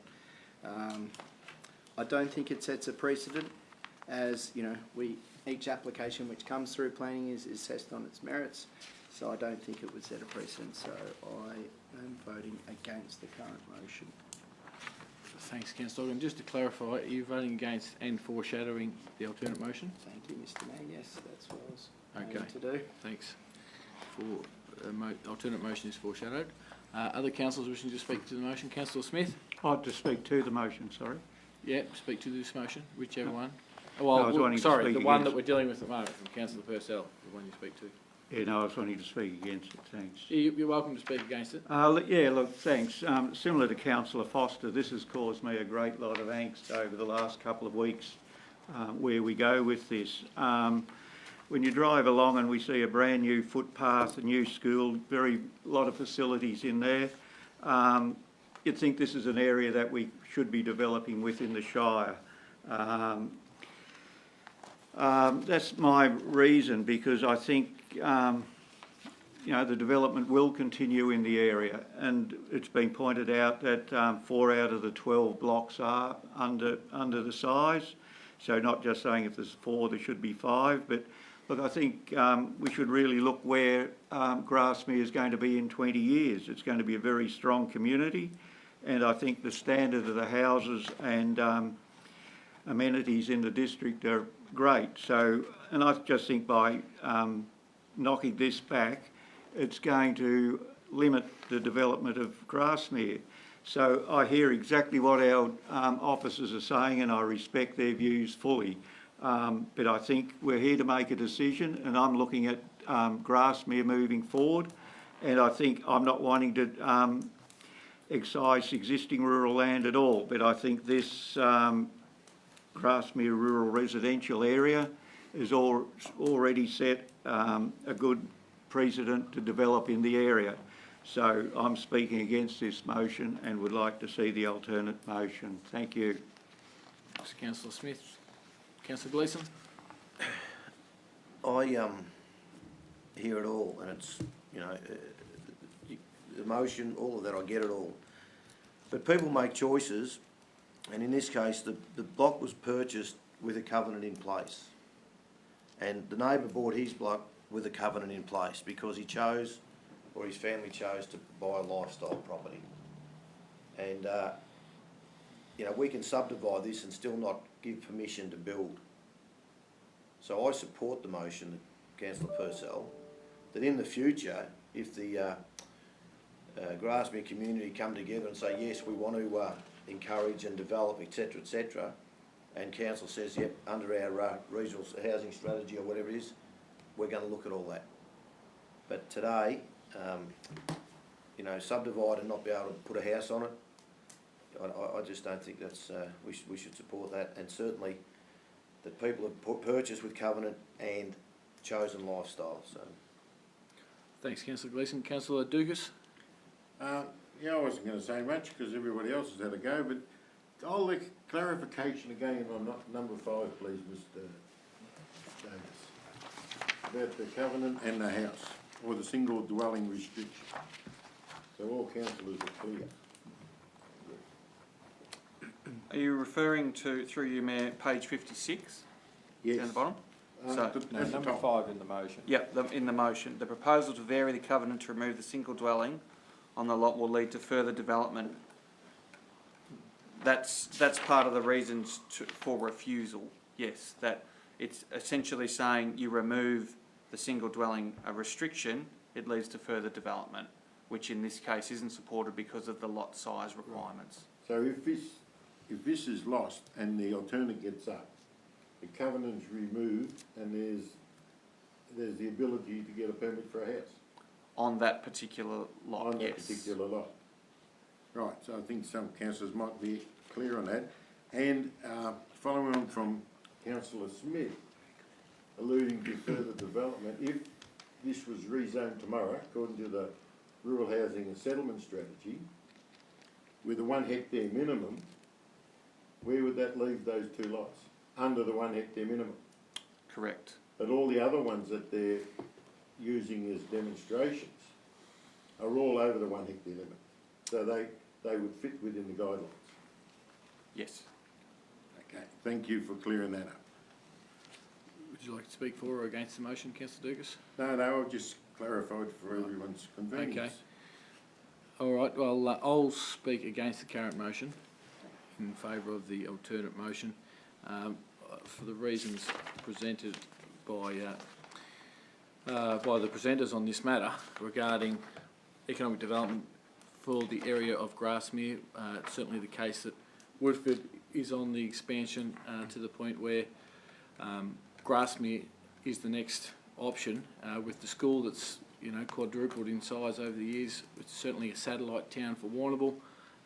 We encourage people to settle in our rural towns, and this is one of those at Grasmere. So given the opportunity to create another block where a family can settle, go to a local school, volunteer within the community, I'm happy to speak against the refusal. Okay, back to Councillor Purcell. Thanks. Thank you, Mr Mayor. The good discussion, and thank councillors for the discussion. I think it was well worthwhile. From my point of view, I would be more than happy to look at the whole area. And I think that's something we should do. But I think by looking at some of these things individually and piecemeal, we cause ourselves some big problems.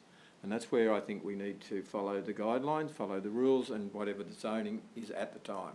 If we want to change it, we should change it as a block, not as an individual motion. This does set a precedent, no matter what you think. If the neighbour comes to us next meeting and says they want to do the same, I don't see how anyone can say, no, you can't. It does set a precedent. We need to be careful about setting precedents, and as I said, this certainly does. But if we want to look at the whole area, more than happy to, but on this individual one, I believe that the motion as forward should be supported. Thank you.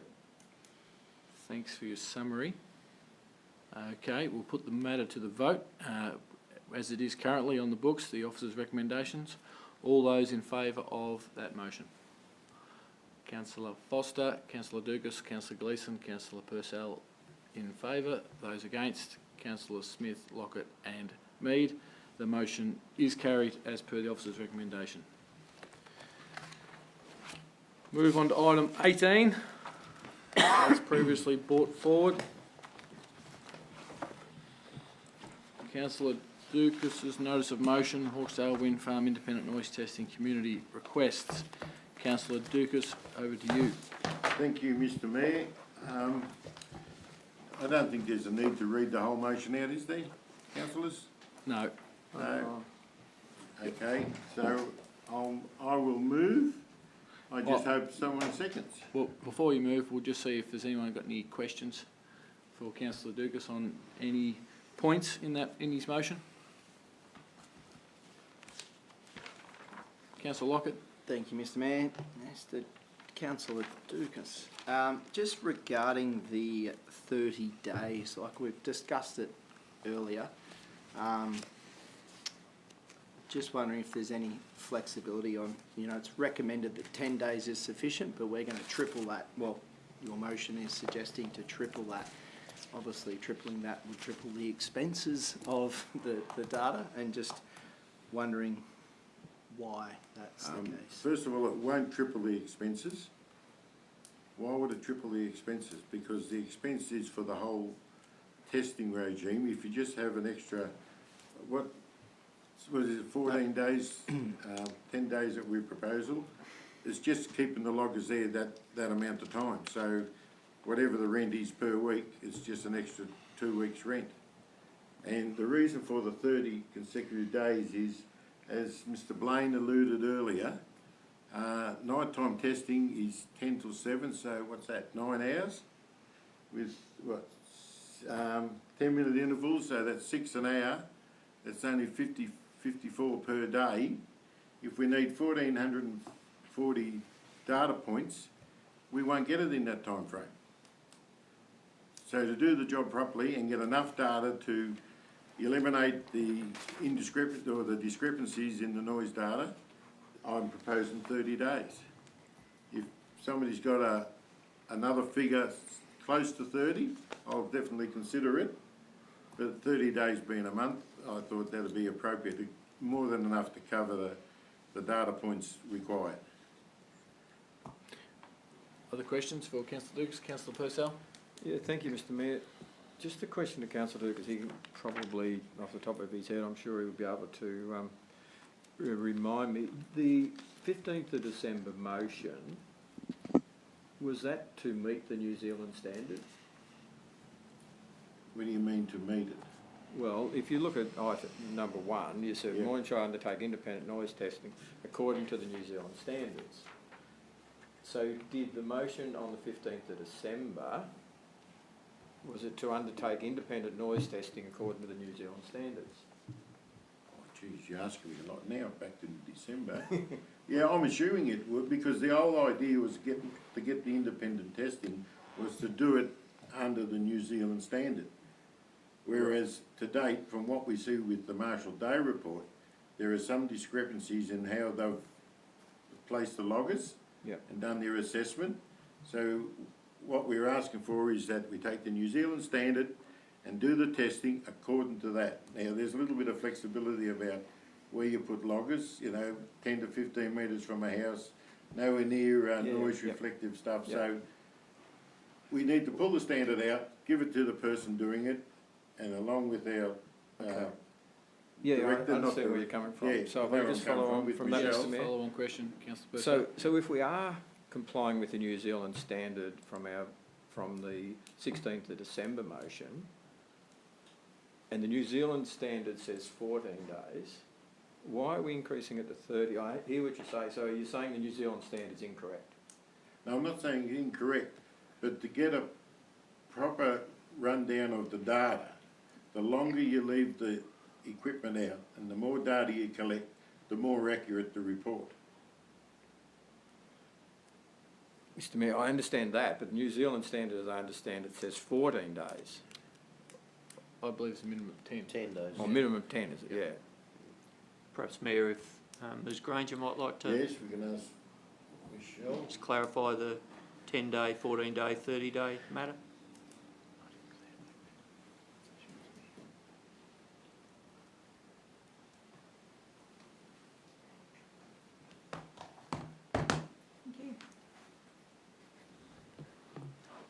So the brief that we put out was for 14 days on the basis of trying to get a timely result, and also that we're not starting from scratch. We have noise reports in front of us. Extending it for 30 days would ensure that we get adequate data that can be analysed to meet both the permit conditions and the standard. Councillor Mate. Purcell? So the New Zealand standard says 10 days. You're asking Ms Granger? Ms Granger. Yeah. And we, in what we sent out, said 14 days. And here we're saying 30 days. So did the original motion not comply with the New Zealand standards? The motion that council approved didn't refer to the New Zealand standard at all in your last council resolution. It said that Moyne Shire conduct independent noise testing by an independent acoustician at a number of noise-sensitive properties surrounding the proposed Hawkesdale wind farm, so that the community can verify the modelling which Marshall Day Acoustics has conducted for the proponent. So both the planning permit, the planning scheme refer to the New Zealand standard. Yes, okay. So Councillor Purcell has a follow-up question. My final one on that. So if we do it for 14 days, will that comply with the New Zealand standard? It should comply with the New Zealand standard. I can't give you a conclusive answer because we've only just had the tender documents close on Friday. We haven't had an opportunity to read all the submissions and see if there's any commentary around that issue. Other questions for Councillor Dukas or Ms Granger, if you're happy to take them? Councillor Gleeson. Just to Councillor Dukas, you know, you've got the 30 days now. So at our meeting, we voted to support the Hawkesdale community in conducting wind testing, and I'm happy with that. But we voted on a motion that we had no idea how much it was going to cost. So to meet our obligation to the community, we really need to have 10 days. We've suggested 14. Would you accept 14 as a compromise? Oh, geez, I'll have to think hard about that because I need to consider the welfare of the community. Now, as you've heard, that nighttime testing is 10 till 7. 14 days won't give us enough nighttime testing data. Okay, you're considering that option. Councillor Lockett. Sorry, Councillor Lockett and then Councillor Smith.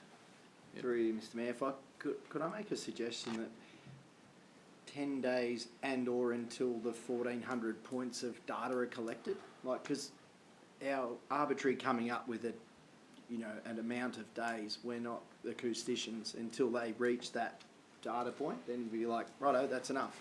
It might be, you know, it needs to be at least 10, but just as a suggestion, would you look at taking that on board as a... I'll consider whatever councillors put up. Okay, considering that one. We haven't moved any motion as yet. We're still asking questions. So, Councillor Smith. Yeah, thank you, Mr Mayor. Just question to Councillor Dukas. Look, I'm very supportive of the motion, to be quite honest, and I'm happy with the 30 days because I've heard what we're saying and we've got to do it once, do it right. And I think if we set ourselves 10 days, 14 days and it doesn't meet the guidelines, we'd sort of be back to square one again. But I've just got a question where in your motion where item 3 fits in. I think this is a Hawkesdale issue specific to Hawkesdale, and I was just wondering, would you consider deleting item 3 because I can't see where it really fits in with this motion. Councillor Dukas. Yeah, well, it's in there because if we make a decision on Ryan's Corner, the decision, by putting this in here now and asking for the raw data to be made available, that if councillors make a decision on Ryan's Corner to say do testing there, they know that the Ryan's Corner community would like the raw data provided to the community. So it's just a lead into what might happen with Ryan's Corner. So if you want it removed, if there's a yeah, look, I'm not comfortable with it because I feel it's a Hawkesdale matter specific to the Hawkesdale so what do other wind farm. councils feel? I mean, that can be so. Well, that's it. Yeah. I can ask that now. If there's a majority want it removed, we can remove it. It's not... Sorry. We've still got some questions, and in the end, it's your motion to move. Right, so when you're ready to move a motion, you can move it however you So want is there to any move more, it. So, Councillor Gleeson. Yeah. Thanks, Mr Mayor. I agree with Councillor Smith that the motion from December 15 was specifically to Hawkesdale. So that why we would go outside that, I don't know. But obviously, I can see what you're saying there. So I don't think item 3 should be there. Could I ask a question of Ms Granger? In the, you know, we went out to get quotes, etc., etc. What was the questions in that brief that addresses 1 and 2? So we've agreed to undertake the noise testing. So how does your brief to the the people you've gone to, how does that address questions 1 and particularly 2? In the sense that, using 2 as an example, didn't in the brief say the data would be made available? Yes, we asked that. Part of the specifications for the brief was that the data be made available to council, the raw data. Okay, so maybe, yep, righto. I've got a question for Ms Granger. Ms Granger, the mentioned earlier, I just want to clarify with you that the Marshall Day tests that have been done, have they been peer reviewed and has that been released? The 2020 noise report has been peer reviewed. That peer review report was loaded on GPG's website yesterday. And so we haven't read it in detail, but there is now the report plus the peer review by an EPA accredited auditor. So you haven't had a brief summary of it to see if there's any major problems with the Marshall Day original test? I've only read the executive summary, Yep. and that doesn't appear to have pointed out any significant issues with the way the Marshall Day report was done. But we still need to take time to read the full report. Yep, okay. And just last one, that was done as an independent audit by which company, sorry? That was done by Arup. Yep. Arup reviewed Marshall Day's That's correct. original test, right. Okay, any final questions? Yep, Councillor Purcell. Just if I could to Councillor Dukas, just trying to draw down into this a little bit further. So we're saying Councillor Dukas is ready to drop 3 out, I think, by the sound of it. The second one, if I could have a bit of a clarity on that from Councillor Gleeson. So what we're saying is what went out to the submissions, or the ones we invited for the submissions, said that it was going to be made available. Made available to the council, which we could then make available. So we don't really need a motion for that, do we? Is a question that I'll let you ponder. Yeah. And Sorry, is that to me or Ms Granger? Ms Granger. So I suppose the brief is a separate quotation process, and we put some parameters around that. Yeah. The parameters around that was to make the data available to council, Yep. because we're having the report commission, not necessarily to make the data available to the public. That would be a separate process we would consider. So that'll be a decision of council, That's which we could correct. make at any time if we decided to or not to. Yes. And the first one we're really saying is to undertake a noise testing according to the New Zealand standards. And I just, if I could go back, and I certainly don't want to repeat my question, but the one that was sent out, was it actually the one that we sent to the 6 and got 5 responses? Are they going to do it according to the New Zealand standards, the testing? That was one of the requirements of the brief. Right. So if we've already got them doing the testing according to the New Zealand standards, which we're asking for here, we already have the raw data that we can provide to the public, and we're looking at dropping the third one. What are we going to achieve from this motion? Who's that directed to? Ms Granger. Ms Granger. So it's clarity around the period of time that noise monitors would be on people's properties collecting data. So at the moment the brief was for 14 days. This is specifically asking for a minimum of 30 days. So sorry, Mr Mayor, so this is an extension of the New Zealand standard, what the standard requires. It's taking a conservative approach to make sure that we have enough data to ensure the results can be tested in accordance with the New Zealand Thank you. standard. Okay, a couple more questions. Yep, Councillor Lockett. Thank you, through you, Mr Mayor. Again, I'd like to make the recommendation that we specifically make it about the minimum of 1,440 individual 10-minute measurements, because time is of the essence. If we're going 30 days, we may miss our window with the wind farm company. That's, again, what I'd like to reiterate, that the number of days is irrelevant. It's getting that 1,440. So, yeah, I just want to make that suggestion. And then Councillor Gleeson had a point. To Ms Granger, we voted on a motion in December without having any indication of cost. Now, just in the interest of good governance and good counsel, I don't know who would do that. And so again today, through Councillor Dugas's motion, without having any idea of costs, we're being asked to vote on 30 consecutive days. I'm not comfortable with that. I don't even know what 10 days or 14 days cost us. But if that meets the requirement So do you have a fulfil our what we said we would do, have you got any idea of cost?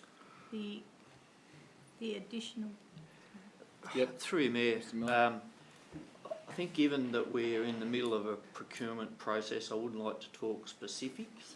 What I would say to you that, from my understanding, and I haven't looked at those yet, only in discussions with officers who received them, somewhere between, $20,000 and $80,000 of work. The extended work, we would obviously go back to the successful or all of those consultants to ask what would it cost to go from 14 to 30 if this motion gets up. But I don't suspect it would be double the cost because they would already be there. But I'm sure it will cost more than has already been quoted in the procurement process. Councillor Purcell. This is my last one. Just a question to, is Councillor Lockett foreshadowing a motion regarding the 1440? We haven't moved a motion yet. Oh, okay. So he can't foreshadow until we move the motion. Councillor Dukas. Thank you. Ms Granger, do you know how long Marshall Day took to do their noise testing? How many weeks? in the 2020 report, I think it was in the range of 7 weeks. They had the noise monitors out.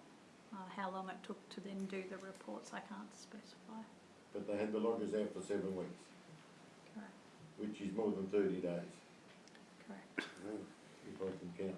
Nearly 49, I reckon. How many? Nearly 49. Oh, I should have put that in there.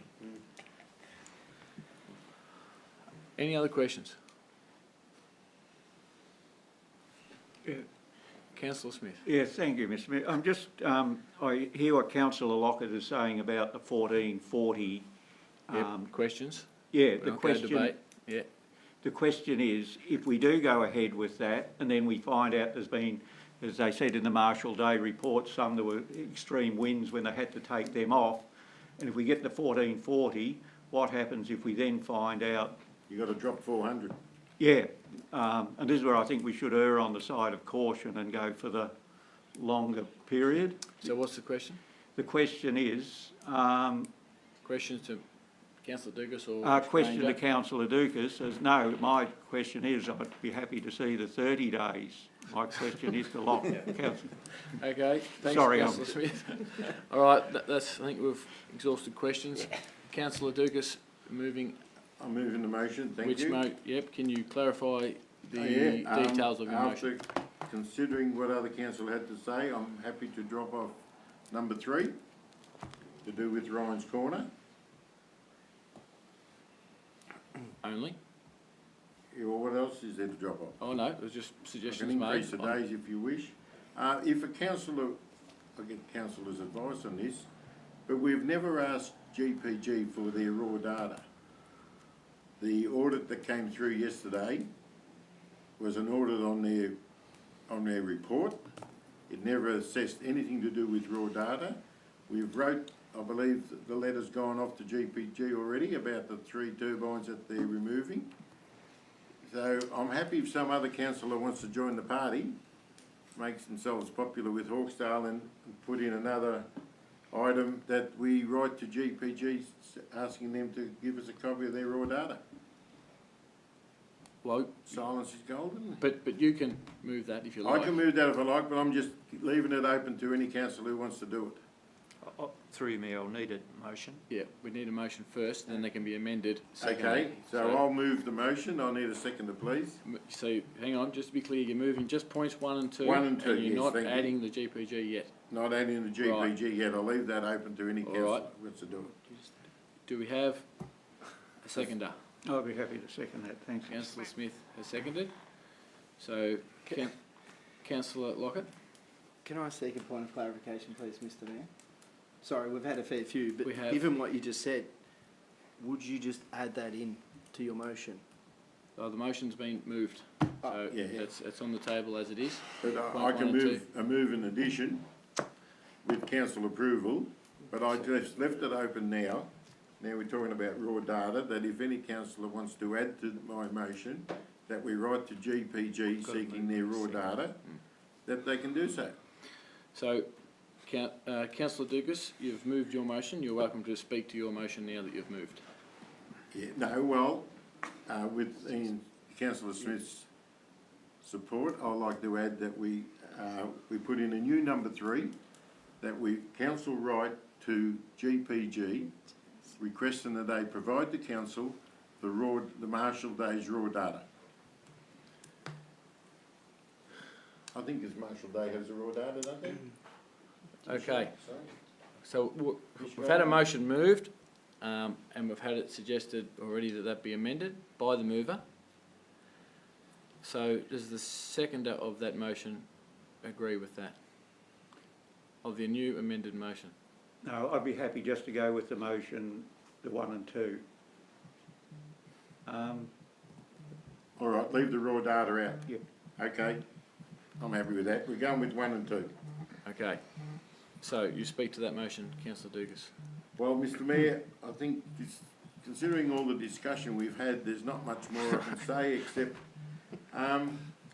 in the council agenda today we talk about community consultation and engagement. We've got a policy in there that if the councillors have read, it would be quite clear to them that what I'm proposing here is exactly what that community consultation and engagement policy says, to engage with the community. I'm not asking for anything special. We've had the debate, we've had the motion back in December. What we want to do is get our own independent report done according to the rules, I don't know why they call them New Zealand, but the 2010 rules. So we, the council and the community, are clear on exactly what noise is being, what's the word? What does noise do? Elevated in that part of the community. Not only daytime, but night time. The 30 consecutive days gives us enough data points to remove all those that we believe aren't, what would you call it, normal noises, whether they be too high or too low. I mean, could be birds, as they said in some of the reports, birds on microphones. If the loggers are, you know, for some reason somebody drives through a fence and causes a lot of noise at a logger, whatever the reason is, we've seen before in all the noise reports from all the different wind farms that they get a hell of a lot of data, and they, I think the word they use is extrapolate the outsiders and come up with a detailed report. Now Marshall Day has been questioned on their report, and that too is another reason why the Hawkesdale community want their independent report done by the council. Well, it's not theirs, the council report in conjunction with the Hawkesdale community. So not only is it good business for the council to get this report done to protect themselves and guard themselves against what might be a deficient or even some call a fraudulent report by Marshall Day. We've got our own report done according to the rules. We've done it with consultation with the community. So it's good engagement policy, good consultation. We've seen the government now. I believe that the audit, Ms Granger could help me, the audit done by ARAP was ordered by Dell. Yep, Councillor Dukas. Is that correct? Mr Millard's happy to assist with Sorry, that. Mr Millard? Not on that matter, just on matter process, just questions through the chair. Yeah, all right. Okay. Sorry. Anyway, it's been done. Yep. So our motion in December has put the wind under the planning minister and his department. That's why things have changed and changed so quickly. For the back off now would be, I think, disingenuous to the community and would give the minister and his department a get out of jail clause. Not only that, but it would give GPG and Marshall Day a get out of jail clause as well. So we are now in the spotlight in the community, in the wind farm community. Let's stand tall, support our community and show the rest of Victoria what can be done. So I wholeheartedly support my motion with the support of all the councillors. Thanks, Councillor Dugas. Councillor Smith as the seconder. Yeah, thank you, Mr Mayor. Look, I can't add a lot more to how what Councillor Dukas has just outlined in his motion, but I think in the Shire it's all about transparency and listening to our communities, and I think we've heard from the Hawkesdale community this is what they require, and I think we as the Shire have taken that on board and have listened to them and also had the engagement with them. I hear what Councillor Gleeson says about the cost. I'm always concerned about cost, but when we look at the 4.2 megawatt turbines that are being proposed for the wind farm and going on roughly seem to be about $6,000 a turbine, which comes to a bit of rough mathematics, roughly $140,000 a year. If this project does get up, that's with the 26 down to 23. So look, I'm very aware of the cost, but I think there will be definite revenue coming in from the wind farm, and it's just like anything, we have to put money in when we get the money out. So look, I'm just supporting the motion on the grounds of transparency and listening to the Hawkesdale and district community. Thank you. Thanks, Councillor Smith. Any other councillors wishing to speak to the motion? Councillor Gleeson? Look, I want to speak against the motion, but I want to clarify that by saying I support us doing the wind testing because we agreed we would. I have no problem with that. I agree with the transparency. Let's get the data and pass it on. No problem with that. But as a councillor, we talk about goodwill, good community support, and I agree wholeheartedly. But the one thing as a councillor I talk about is good governance. And I can't support a 30 days of testing without knowing the cost.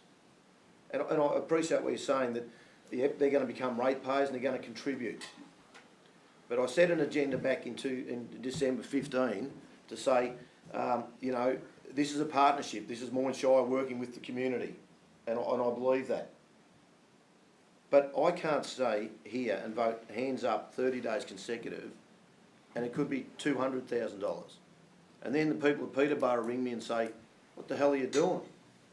If we had all the facts and figures ahead of us, I could make an informed decision. But I can't support the 30 days, but I would support the 14 days, which would meet our commitment to the 2015 motion. December 15, 2020 No motion. worries, yep. Thanks, Councillor Gleeson. Other councillors speaking to the motion? Councillor Foster? I'd also like to speak against this motion. In all good conscience, I can't make a decision here. This is a really complex science, and the process of a councillor notice of motion essentially denies us the benefit of considered council officer advice. I'm hearing you, Jim, or Councillor Dukas, I'm hearing from other members of the community, but in all conscience, I can't support this because I don't have the information in front of me to make an intelligent, thoughtful decision. So I'd like to speak against it. Thanks, Councillor Foster. Councillor Purcell? Yeah, I'll be voting against the motion on the basis very similar to what Councillor Foster says. We obviously, because this motion has come to us 1 month after we made, the decision was made on the 15th of December, shows that decision was hasty. It shows that the Councillor Dukas doesn't believe it was accurate enough, and therefore had to come back and put this motion up. So we're doing again what we did then, which made a hasty decision without information. The cost, look, I'm sure we can afford the cost, but I certainly would like to know what it is. You know, whether it's 20,000 or 80,000, whether it's peer reviewed, and if we peer review it, we're going to add more thousands to it. I think we need to have that sort of information before we can make a well-researched decision on this. So I will certainly be opposing it. Thanks, Councillor Purcell. To myself for comment. After you. You go first, sorry. Councillor Lockett. Thank you, Mr Mayor. Snuck in. I'll speak. Can you speak for and foreshadow, Mr Mayor? Point of clarification. Great question. I don't know the answer. Yeah, yes. You can? Yeah. It's odd, but that's okay. So thanks. Thank you, Mr Mayor. So I'm supporting the motion, but also foreshadowing a motion. Do you like me to? Yes, what are you foreshadowing? Yeah. Foreshadowing a minimum of 14 days or until a minimum of 1,440 individual 10-minute measurements have been reached. Okay. And point 3 to be removed regarding the Ryan Corner. That's already moved. Yep. Oh, sorry, that's already removed, correct. So that would be the foreshadowed motion. So you're speaking to this one? To the current one? Yep. Yep. We've already set out to our community that we would get independent noise testing done. The New Zealand standards we've heard pretty clear, it's a minimum of 10 days. So 14 gives us a little bit more flexibility to get that done. I agree with Councillor Gleeson's comments about the funds, but we're, I think, running at the bit trying to catch up because we're behind par. We've got a rough idea of the cost, so I don't think we're completely blind to that. You know, it is a big scale, but yeah, so I'm again foreshadowing this motion to try and get it through. Thank you. But speaking in favour of the current one? Correct. Yep. Okay, now it's, yep, I'll have a turn. So, look, I'll be speaking against this current motion.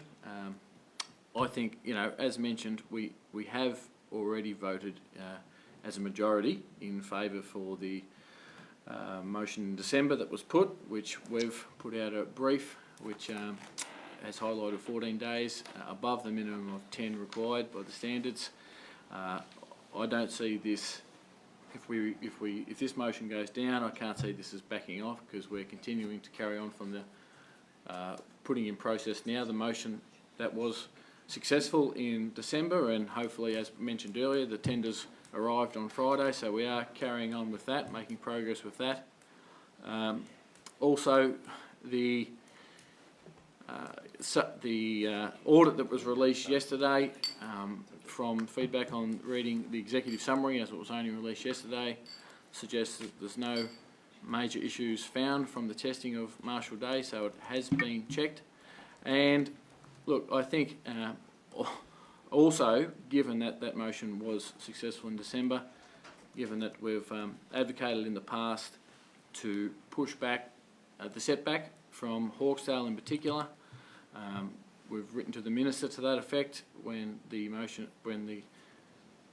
came up for extension, the planning permit. We've also written just last week regarding the 3 turbines amendment that the company proposed to do to move from the opposite side of town. We've advocated on behalf of the community that they should be moved to the ones the closest to town should be moved instead as a goodwill, you know, for the community that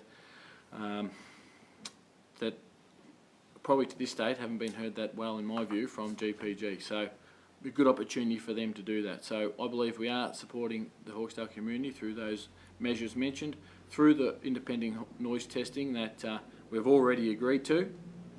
So I am speaking against this current motion. Back to Councillor Dukas to summarise this current motion. Thanks. Thank you, Mr Mayor. Well, very disappointing, I must say. All I'm trying to do here is support the community in Hawkesdale to get a transparent, independent testing done. Now, I've heard what the Mayor has said, and Councillor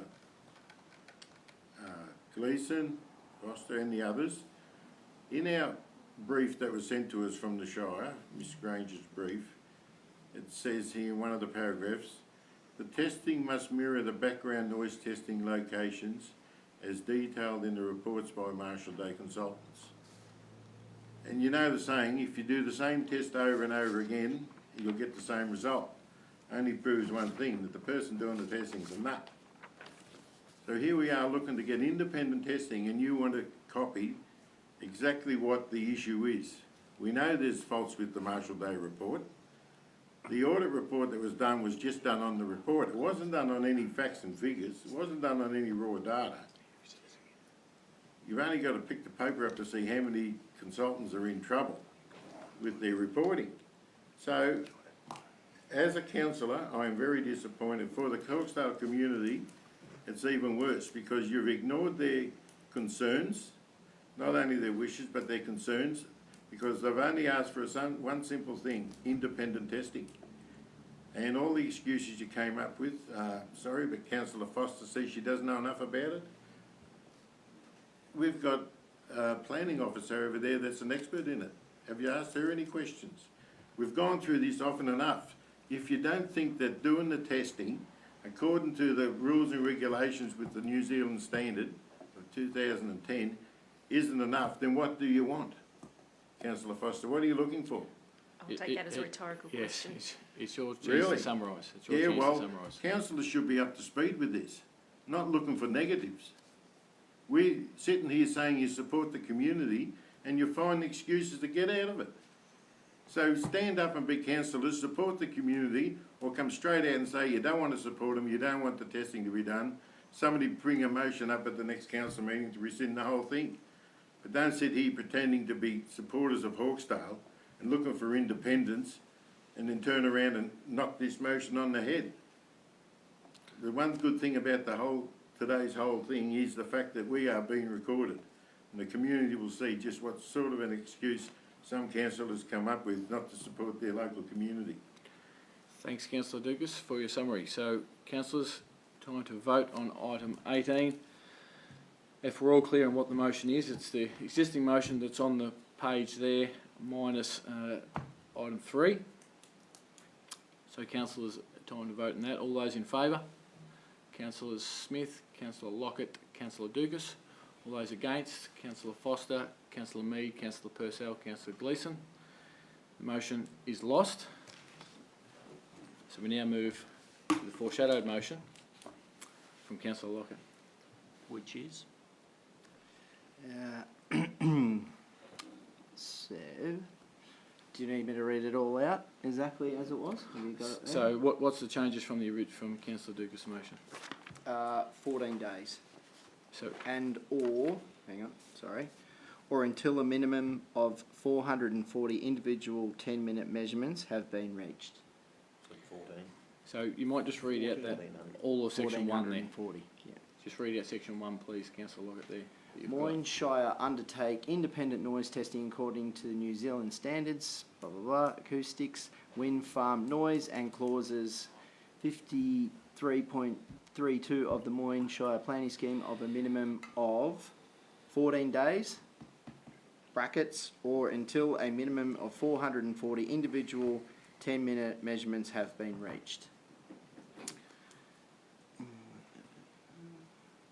To enable nighttime noise 10 p.m. to 7 a.m. to be assessed separately as per clause 42B of the Hawkesdale Wind Farm Planning Permit.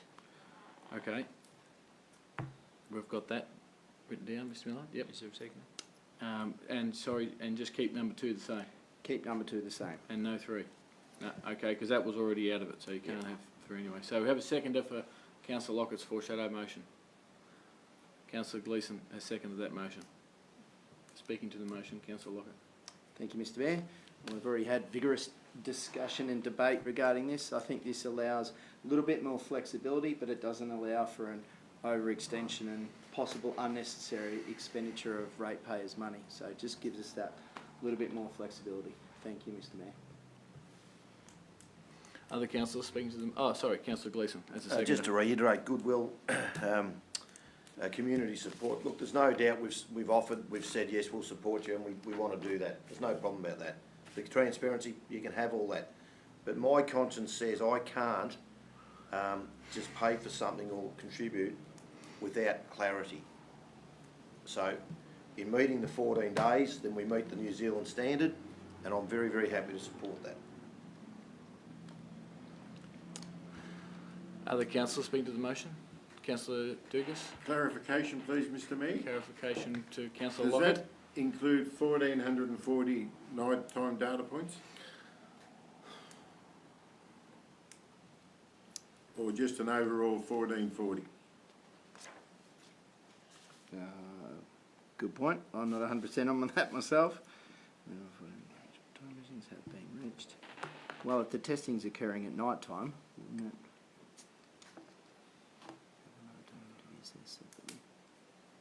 Well, it says in that motion to enable nighttime noise. Yeah.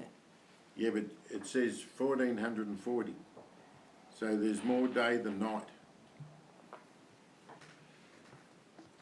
And the biggest issue is the nighttime testing is more important than the day. Because that's when people try to sleep, You know, just in So case. a question, a clarification for councillor Lockett So, as the mover of that Councillor Lockett, motion. if you would amend that to 1440 day and night time points, I think that would be sufficient to get even the Hawkesdale people on board. but is that clear enough to say 1440 day and night? I think is so. that half and half? Because they- Like it's a- Because night's it's only a 9-hour night session. So if you talk to people that are affected by the wind turbines, it's the nighttime interference that affects their sleeping, etc. Okay, Can you councillor refer Lockett. that to Michelle, Mrs. Granger, please, about the 1440. Does that mean within a 24-hour period, or does it all have to be day or night? Just feel like we're getting lost down a rabbit hole here. It's 1,440 data points Yep. that can be assessed. I'd need to go back and look at the specifics of the standard as to whether that's day or night. I can't answer that off the top of my head. My understanding is it's a general 1440. Well, righto, it comes down to it. Councillor Lockett, what do you want to put in your motion? It's your motion, you foreshadowed it. Do you want to Yep. amend it or leave it as it is? And your suggestion was to day/night. Day, yeah, 1440 day and night. So you'll get the 1440 during the day, but the nighttime being only a 9-hour session doesn't give you enough data points to make a proper assessment. You only end up with about 900. I feel that day/night is too vague to, So like, it's your to call. open to interpretation. So we no, need- leave it 1440. The New Zealand standard is there. Whether that would be included day or night. Okay, leave it to 1440. That's a clarification sort. Do we want to speak to the motion, councillor Dukas? No, Mr Mayor. Okay, other councillors wishing to speak to the motion? Councillor Purcell? I won't go over everything I said on the 15th of December or earlier, but I would say, I think the discussion we've just had shows that we really are making this up on the run. And I cannot support making up, because this is affecting a lot of people, and I cannot support making up motions and voting for them on the run. Other councillors speaking to the motion? To this current motion from councillor Lockett? No other councillors? Anything new to add? Okay. Councillor Lockett as the mover. No further need, thank you, Mr. Mayor. Okay, councillors, we're all, just before we all know what we're voting on here. Councillor Lockett's foreshadowed motion. Okay, all those in favour? Councillor Lockett, Councillor Gleeson. All those against? Councillor Smith, Foster, Mead, Purcell and Dukas. That motion is lost. Councillors, we now move to item 5, which is the Moyne and Cranamite Library Services, to be presented by Mr Ledden, please. Thank you, Mayor. So, councillors, this report is brought about and triggered by the withdrawal of the Warrnambool City Council and Colac-Otway Shire from the Coringamite Regional Library Service. They've given notification of withdrawing from the 1st of or 30th of June this year. So there's an extensive piece of work being done by SAD Consulting and a project steering committee to look at the options for not only our council but for Coringamite Shire in the way that we deliver library services into the future. In summary, what the recommendation reflects is that council, and similarly with Coringamite Shire, look at pursuing a new shared service library management model with direct service delivery operated by each council to commence in July 2022. That's a year after, obviously, the withdrawals. And that across that 12-month period, so from July 1 this year around to June 30 of 22, that council confirm a 12-month transition period from the Coringamite Regional Library Corporation. And so the intent of that motion is that over the next year, from July 1, that the two members remaining in the corporation, being us and Coringamite, continue under that model to deliver the library service while we investigate some more details around a shared service model perhaps with some neighbouring councils that are mentioned in the detailed report. So that's the motion, councillors, before you tonight. There's a lot of detail and background in the report, and we've had questions tonight as well. But I think first and foremost, it's the governance arrangements around how we deliver that service, and then council will be going out for community consultation around actually what the service offering will look like under the new shared service arrangement. So that's timely, but the first bit of the process is to look at the governance arrangement. So I'm happy to take questions, Mayor, but clearly there's a lot of detail in the attached reports. There's financial implications, there's pros and cons around our membership and library usage under the current offering. All of those things will be taken into account as part of the community consultation, feedback and review of the service offering. That will come back to council in due course, and obviously as part of that transition there'll be discussions with neighbours as well. So happy to take questions, Mayor, but that is the recommendation from this report. Thanks, Mr. Ledden. Questions, please. Mr. Ledden, I have a question. So, agreeing to this motion that's been put before us, how long does that commit us to a time frame? Or is it open-ended from July 2022? So, Mayor, what that commits us to is to the investigation, but the intent to commence under a shared service model from the 1st of July 2022. At a minimum, there would be ourselves and Corangamite Shire in that shared service model, so not under a corporation model. There are some benefits, potentially, cost benefits under that operating model.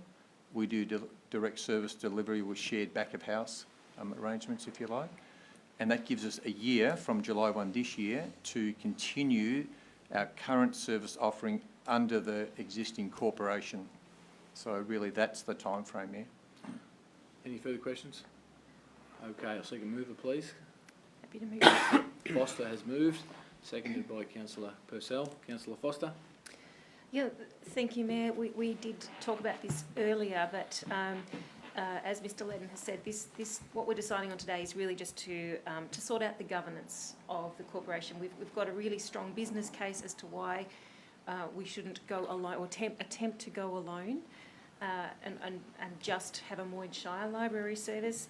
I feel it's the beginning of a very exciting journey for Moyne Shire in terms of revisiting what our libraries mean to us, what we want them to mean and what we want them to deliver in our communities. So I'm very happy to support this and flagging a very a robust engagement period with our communities that we can really take a good hard look at what we're currently delivering and what we want to deliver into the future. Thank you. Thanks, Councillor Foster. Councillor Purcell. Thank you, Mr. Mayor. Happy to second this motion and certainly support it. The motion as it is one that it takes us over the period we need to with the exclusion of Warrnambool and also Colac out of the Corangamite Regional Library Service. And it also enables us, as Councillor Foster said, to look at the options into the future.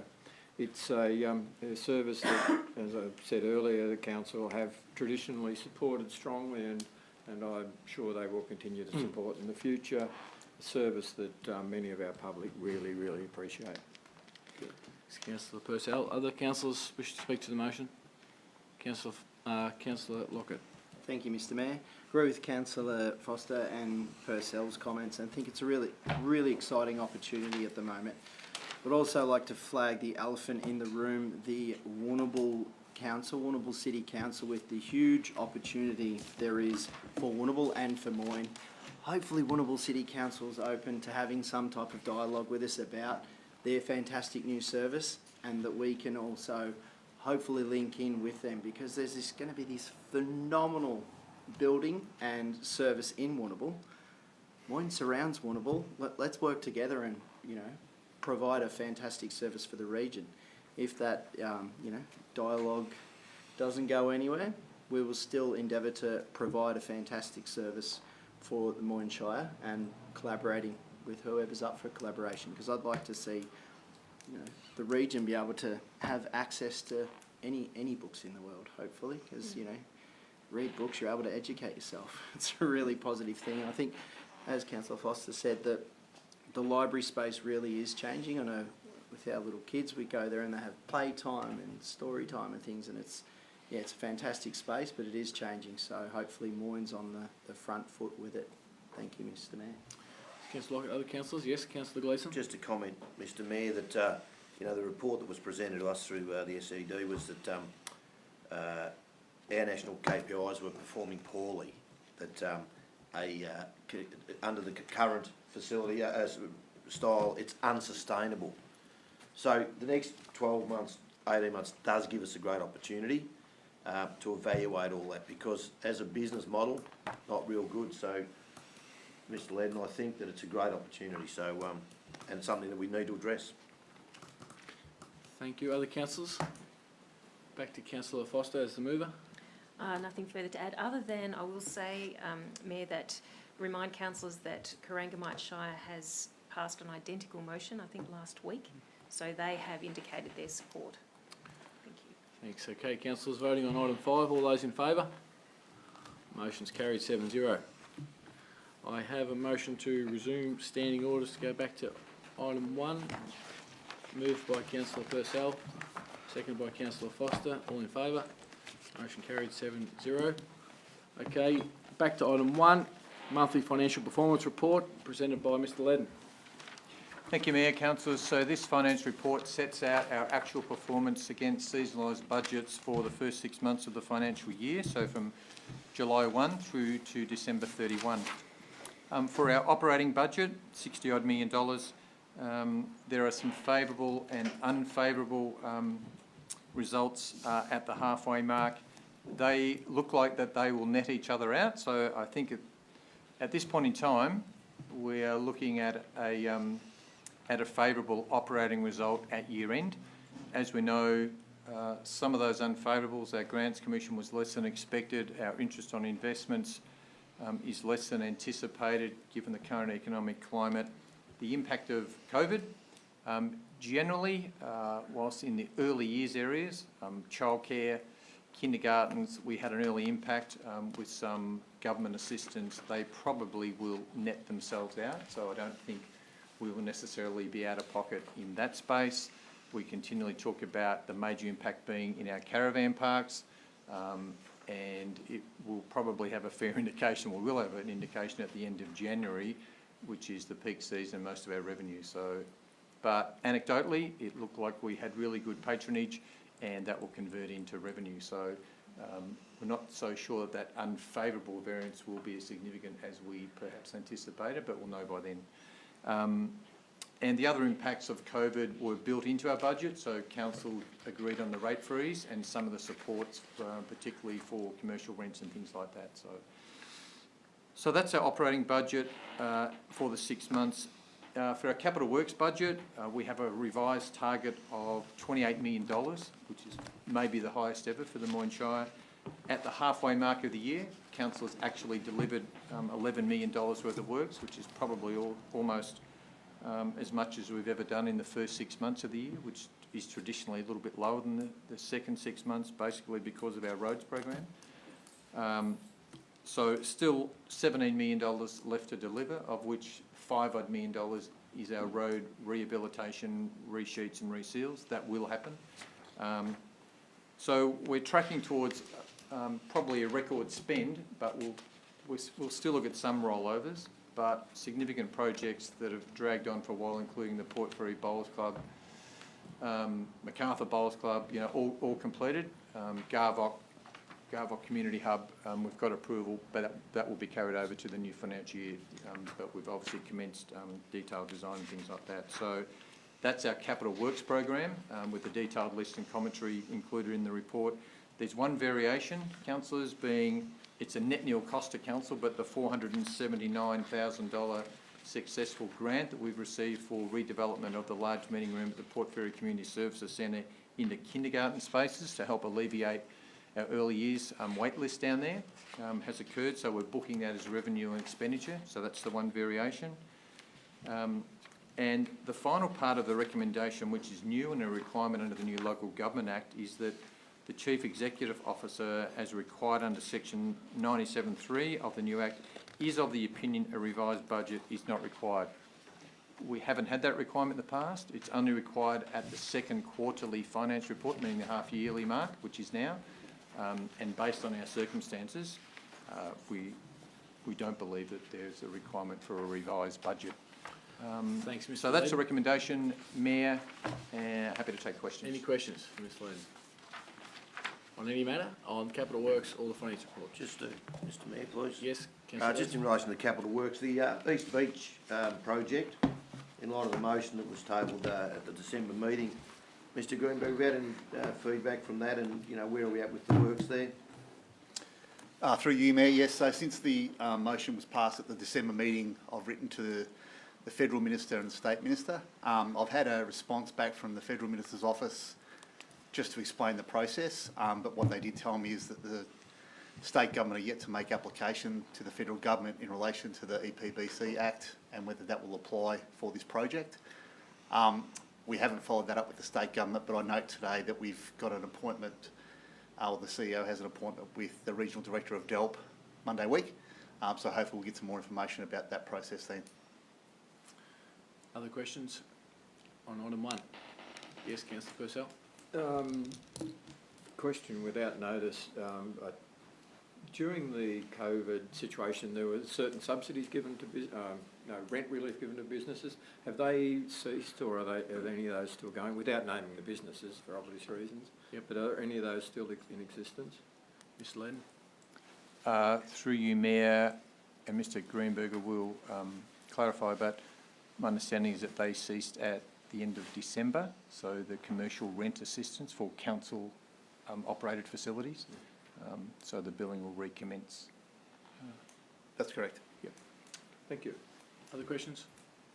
Okay, second. On the report in general? Yes. Yeah. Question, Councillor Dugas. I have, thank you very much.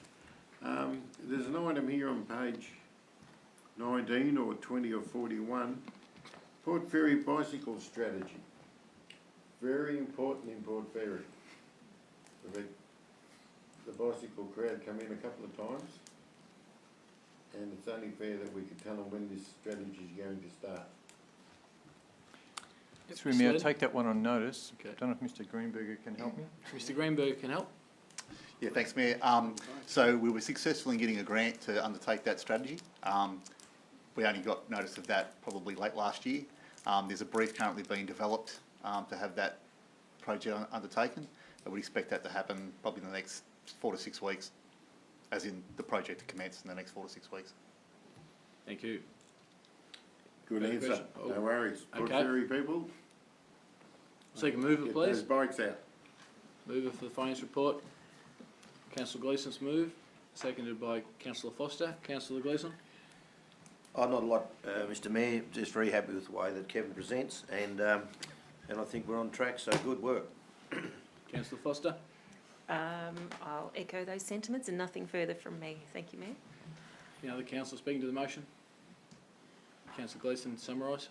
No, I'm done. Councillors, all those in favour of item 1, motion's carried 7-0. Item 2, Councillor Code of Conduct. Mr Ledden, Community and Corporate Services Director.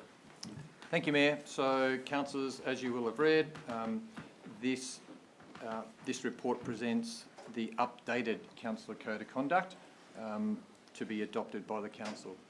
So, firstly, it is a requirement of the Local Government Act within the 4 months, so we tick that box. But I think, and it does comply with the requirements of the new regulations and the new Act. So we've had expert assistance in reviewing and updating the Code of Conduct. But I think more importantly, it's what you as councillors commit to in terms of the way that you operate. And I think at the bottom of page 5 of the report, where it states that councillors must promote good conduct and behaviour through leadership and example, and support and promote public confidence in the office of the councillor. The code demonstrates councillors' commitment to such good governance principles. And we've heard a lot about good governance today, councillors. So I'm sure that people are very committed to the Code of Conduct. So pleasing to hear that. But I think that's really important. The office that you hold and the standards that you want to uphold are really set out in this code of conduct. So it's your code, and I don't propose to go into it in any detail, but I think that paragraph really summarises what you're committing to. It is by resolution of the council and not by individual sign-off by councillors as required under the old Act. So I'm happy to take questions, Mayor, but it's an important code that the council are adopting. Questions for Mr Ledden? Councillor Foster? I have a question, Mr Ledden, without notice. How is this code enforced in practice? Through you, Mayor, I think it sets out expected behaviours and standards. Really what happens is if in the view of some councils those behaviours or expectations are breached, those matters are raised probably via the Mayor and could escalate into mediation or whatever. And those matters are set out when there's a dispute around those behaviours. So that really is what would occur. Sure, thank you. Other questions? Okay, so you can move it please for item 2. Councillor Foster has moved, seconded by Councillor Smith. Councillor Foster to speak to the motion. I'm happy to support this code of conduct, aside from the fact that we have to have one. I think it's a very important office that we all hold, and this reflects the standards that we will each hold one another to account. So I'm very happy to support this. Councillor Foster. Councillor Smith? Yeah, thank you, Mr Mayor. A pleasure in seconding it.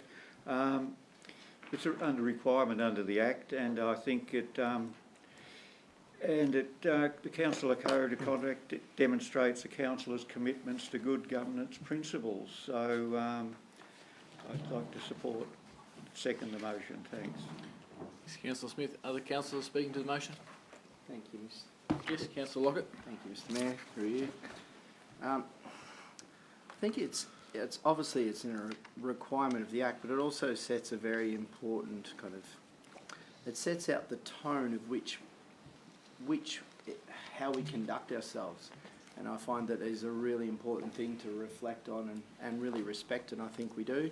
The respect we show for each other, the respect we show towards staff, and the respect we show to our ratepayers. I think it's the most important piece of legislation that we're held accountable to, and as Councillor Foster pointed out, we are held accountable to it. If any one of us do not adhere to this, we are punishable by law. So it's an extremely important thing which I think all of us take very seriously, and it's, very important. Thank you, Mr Mayor. Thanks, Councillor Lockett. Any other councillor wish to speak to the motion? Councillor Foster to summarise. Nothing further. Thank you, Mayor. Councillors, all those in favour of item 2, motion is carried 7-0. Moving on to item 3, Community Asset Committee's appointment of community representatives. Mr Ledden. Thank you, Mayor. So, councillors, now that we have a range of new community asset committees under the new Local Government Act, so they've been established, councillors have been allocated to those committees, and our usual procedure is then to advertise for community representatives on all of those committees. So this report sets out those community reps on the Vic Park, Mortlake Rec Reserve, Narrandera District Community Facility, Southcombe Park and the Court Theatre committees. So all of the nominations received are recommended to be appointed to those committees, and that's the recommendation, Mayor. Happy to take questions. Questions for Mr Ledden? Okay, mover please. So you can move it. Councillor Lockett's moved. Councillor Purcell seconded. Councillor Lockett. Thank you, Mr Mayor. I have great privilege in moving this motion.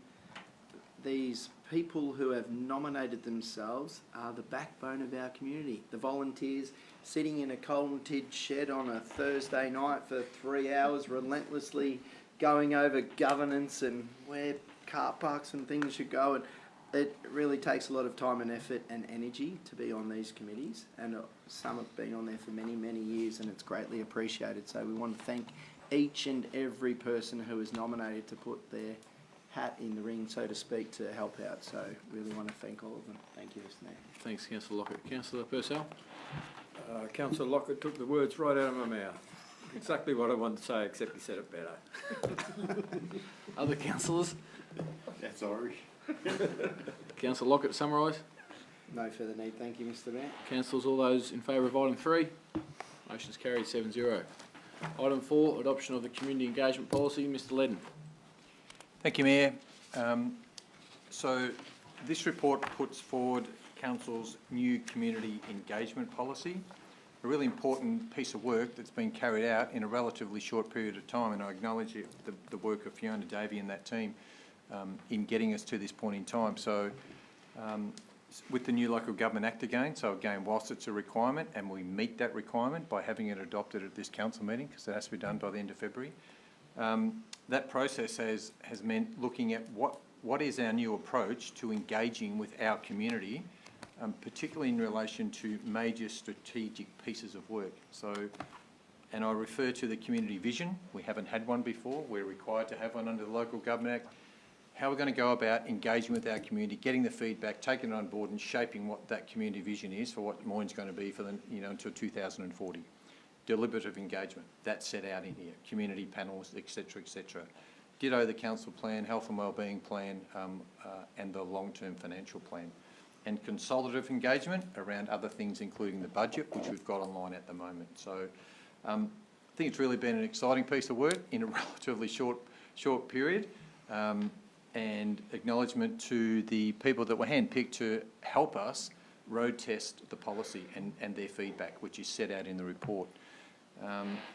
But again, it's, as I said, it's a really important piece of work because this policy is going to guide us around how we go about engaging, and we've already started those processes, engaging with our broad and diverse community so that we get broad and diverse feedback on particularly those deliberative engagements for the large strategic pieces of work. So I won't go into any more detail because I know that you've been through it at workshop as well, but the recommendation is that Council adopt the community engagement policy. Thanks. Any questions? Okay, so you can move the please. Moved by Councillor Gleeson, seconded by Councillor Foster. Councillor Gleeson. Thanks, Mr. Mayor. This to me is the fundamental of local government. That's what we're here for. So to engage with the community to ensure that our direction is the direction they want us to take. So I commend the council, and as Mr. Ledden has spoken about, done in a relatively short time, but it does give us a clear direction, and I'm happy to support it. Councillor Foster. Thank you, Mayor. I'm very happy to support this motion. I think it's fair to say that the entire concept of community consultation and engagement is changing. Our standards are changing, our expectations are changing, and this document really captures that. It's not anymore just about listening to the loudest, most vocal groups. It's about actively or proactively seeking out people who wouldn't ordinarily have a voice. So I think it's a really exciting step forward, and I look forward to seeing the results of all of this. Thanks, Councillor Foster. Other councillors wishing to speak to the motion? Councillor Lockett. Thank you, Mr. Mayor. I think in summary, and it's one of the things that I always try to highlight in council, that it's doing with rather than doing to. Like, oh, let's put a playground in. Bang, let's put it there. Not that I've ever seen Moyne do that, but it's all about community engagement. But yeah, as Councillor Foster pointed out, not just the loudest voices, seeking out the diversity within our shire. So I think it's a fantastic cultural shift that's occurring. Thank you. Thanks, Councillor Lockett. Any other councillors? Mr. Mayor, I'm just wondering whether, if we adopted this before my councillor motion, whether I would have had a different result. Are you speaking to or against? I just thought I'd throw that out there to see if I get a bite. Councillor Gleeson, to summarise. I'd just like to, sorry. No. I was going to bite. Bite away. I would think that as a result of this policy, the consultation and the communication with the Hawkesdale community has been fantastic, and that we are really endeavouring to support them. and I'm just happy that we've got this policy in place, and I again commend Kevin and his officers. Thank you. Thanks, Councillor Gleeson. Okay, councillors voting on item 4. All those in favour? Motion's carried 7-0. Moving to item 6, public holiday in lieu of Melbourne Cup. Mr Ledden again, thanks. Yeah, thank you, Mayor. And I think, councillors, as you're aware, given the impacts of COVID, that the traditional May race public holiday in the Moyne Shire reverted back to the Melbourne Cup holiday last year. So council needs to make a decision if it wants to revert back to the May race public holiday, which would align with the Warrnambool City Council. It needs to put this recommendation in place so that the appropriate gazettal processes can take place. That, in summary, is what this report is about, Mayor, and the recommendation. Seek a mover, please. Councillor Purcell's moved. Seconded by Councillor Smith. Councillor Purcell. Thank you, Mr Mayor. Look, I think it's a good decision, or a good motion. The thing with the Moyne Shire is because it's one of the good reasons we do this is because the Warrnambool City do it, and because so many of our students actually attend school at Warrnambool. I think it's a tradition that we probably need to keep. We need to look at other options, but when the Warrnambool City have a particular, if they changed it, I think we should certainly consider changing along with them. But this year I understand that they have already or gazetted or about to gazette that the May holiday will be their public holiday for the year, and I believe that it'd be a great holiday for the Moyne Shire as well. Thanks, Councillor Purcell. Councillor Smith. Yeah, thank you, Mr Mayor. This is a requirement under the Public Holidays Act, and just bringing us into alignment with Warrnambool. So I think it's a suitable recommendation for the residents of the Moyne Shire. Other councillors speak to the motion? Councillor Lockett. Thank you, Mr Mayor. I'll speak against the motion. I don't support a holiday for... I love public holidays, don't get me wrong, but I don't support a holiday for a horse race, so I don't support either days. I think it could be put to many other good events. Maybe an Indigenous public holiday, mental health public holiday, many other reasons that I would like to put out there. Thank you, Mr Mayor. Thanks, Councillor Lockett. Any other councillors speaking to the motion? I'll speak in support of the motion. Warrnambool's May Racing Carnival and the racing industry in general to the area brings somewhere between $90 and $100 million to the region. Moyne Shire is part of that region, and we have numerous successful trainers based in the Moyne Shire that you know, their bread and butter for the year is the May Race Carnival, and I think that if we can support that by a public holiday, go back to that, certainly support this motion. Thank you. Councillor Purcell. No need, Mr Mayor. All those in favour of item 6, Councillor Smith, Foster, Mead, Purcell, Gleeson and Dukas. Those against? Councillor Lockett against the motion is carried 6-1. Item 7, Moyne Youth Engagement Charter. Mr Ledden. Thank you, Mayor. So, councillors, this report puts forward a new Moyne Youth Engagement Charter and also recommends that the Mayor and a councillor champion be appointed to support youth engagement and implementation of the Charter. So I think it's probably a bit of a revitalisation and a commitment by councillors to the way that we engage with youth throughout the Moyne Shire. So I think it's really refreshing what Rebecca Elms is doing with the youth, and some of the initiatives will fit under this framework essentially. But if you look at the report and the opportunity, as it says, to engage youth in the development of these important upcoming council strategies, programs, services, etc., it's a pretty appropriate time to probably go down this path. And I think it's, as I said, it shows a real commitment of the council to engage with our youth in shaping some of those strategic documents, but also in delivering some of the programs and services.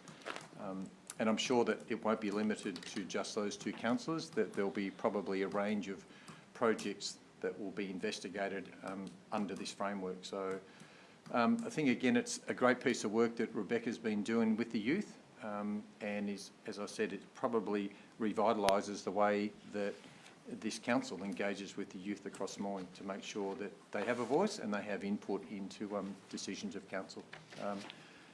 Happy to take questions, Mayor, but that is the recommendation, that council adopt the charter and appoint the mayor and a champion, a councillor champion. Any questions for Mr Ledden? Okay, I'll seek a mover, please. Councillor Lockett has moved. Councillor Lockett, before we see a seconder, would you like to insert the councillor in there? Thanks. Thank you. Councillor Foster as an official champion, Yep. and yourself as mayor. Thank you. Do we have a seconder for that?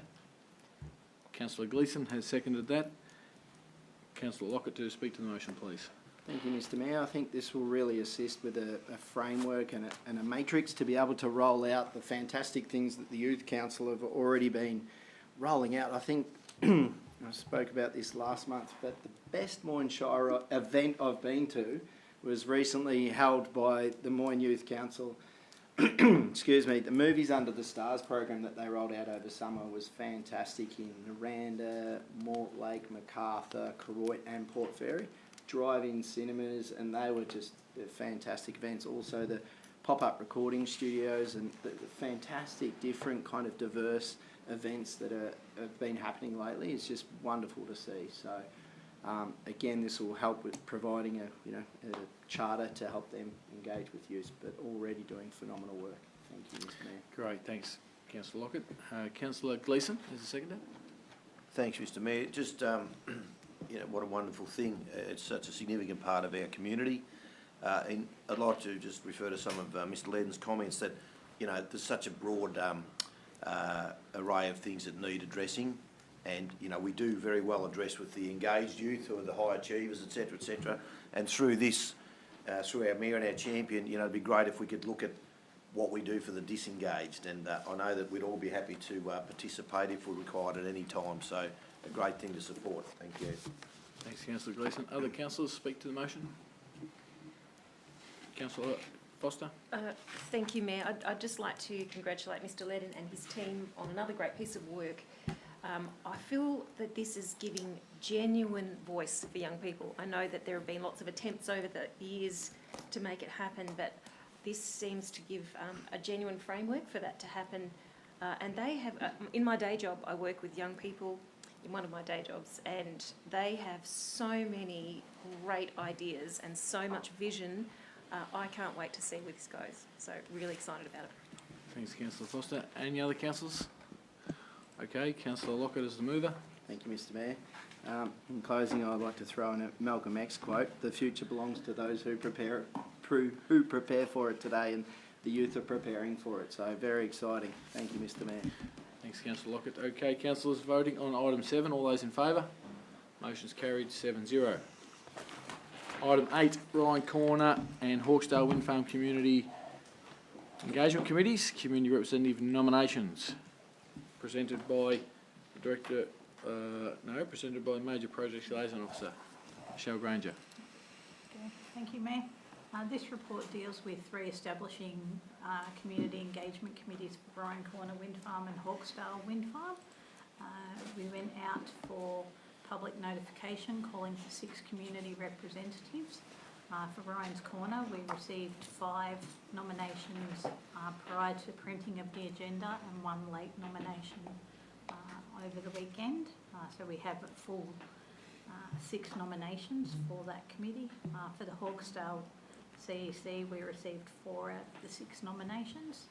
The recommendation for this report is that Council consider and appoint community representatives to both community engagement committees, that you appoint Councillor Foster and Councillor Lockett to the Ryan Corner Wind Farm Community Engagement, and Councillor Gleeson and Councillor Purcell to the Hawkesdale Wind Farm Community Engagement Committee. Any questions for Ms Granger? Okay, Councillor seek a mover, please. Councillor Dukas has moved. What, any changes to that recommendation? Yes, Mr Mayor, I'd like to add for the 4 for Hawkesdale, for Ryan's Corner, that John Donoghue and Brian Reardon be added to those. So I believe John Donoghue's already in there. We just add Brian Reardon. Brian Reardon, thank you. Okay, that's the motion. So he was late, but he's in. Yep, so we've got the council consider the 6 nominations that have been received, with Brian Reardon being the additional one there, so we have a seconder for that. Councillor Lockett has seconded. Councillor Dukas to speak to it, please. Thank you, Mr Mayor. It's good to see this CEC finally coming to fruition.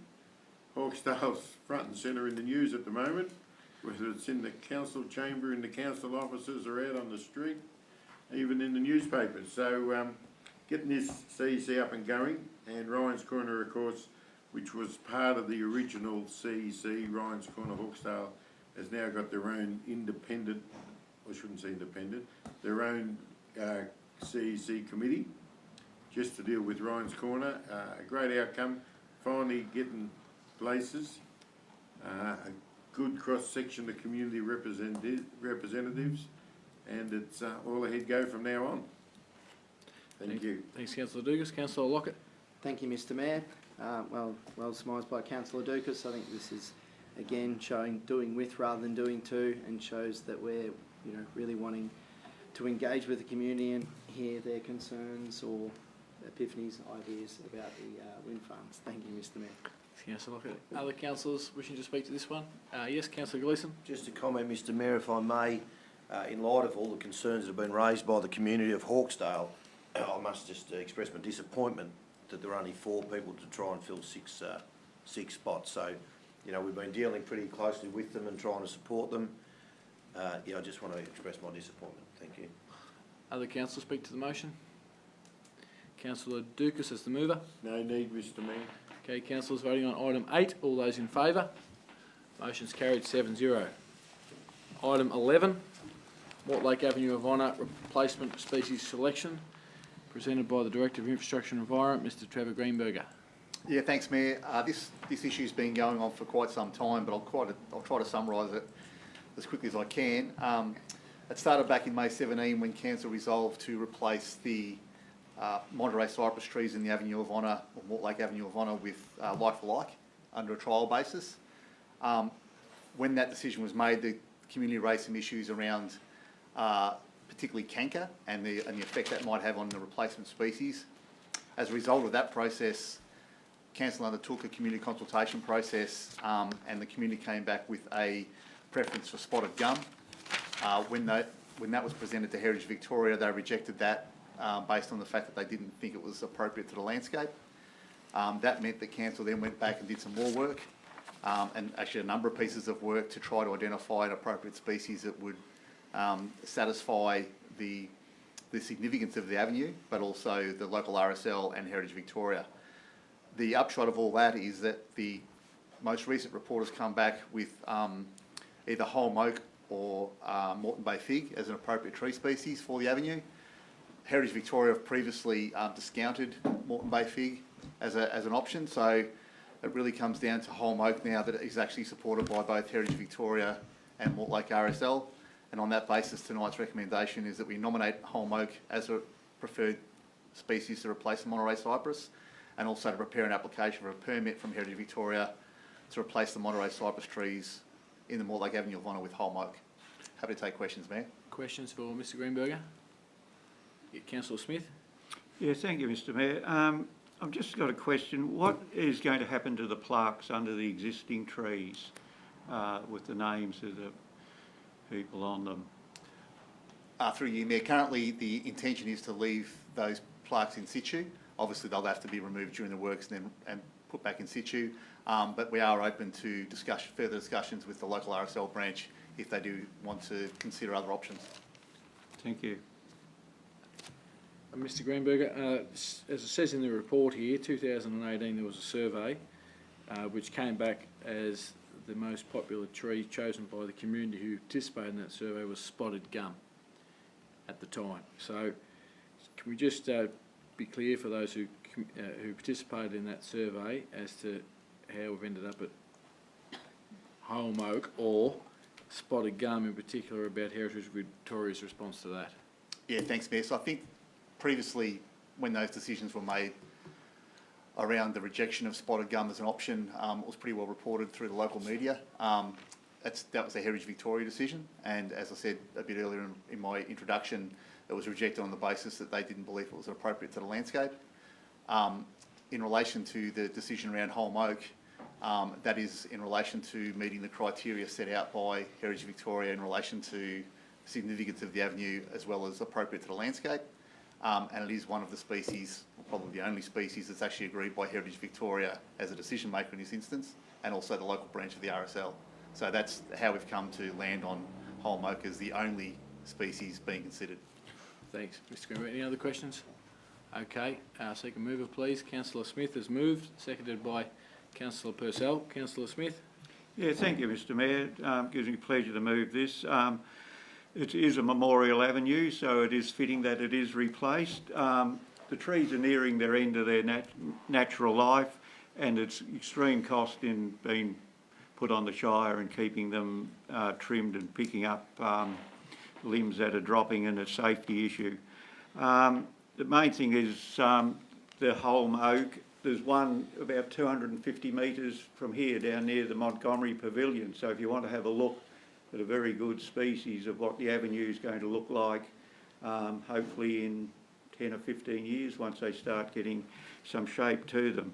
So I think it's a good outcome, and especially that it's been agreed with our local RSL, who are custodians of that avenue, and it's going to go to the Heritage Victoria for a recommendation. So I'd like to move the motion. Thank you. Thanks, Councillor Smith. Councillor Purcell. Thank you, Mr Mayor. Yeah, certainly a pleasure to second this motion. It's a very important avenue of honour and a very impressive one, and I think it's without a doubt the most impressive avenue of honour in the Shire. And we've been through a long process of community consultation. It's always difficult to get agreement on anything, let alone, or everything, let alone anything on some of these things. And through that process, and as I say, I'm sure it will be a great avenue for many years to come.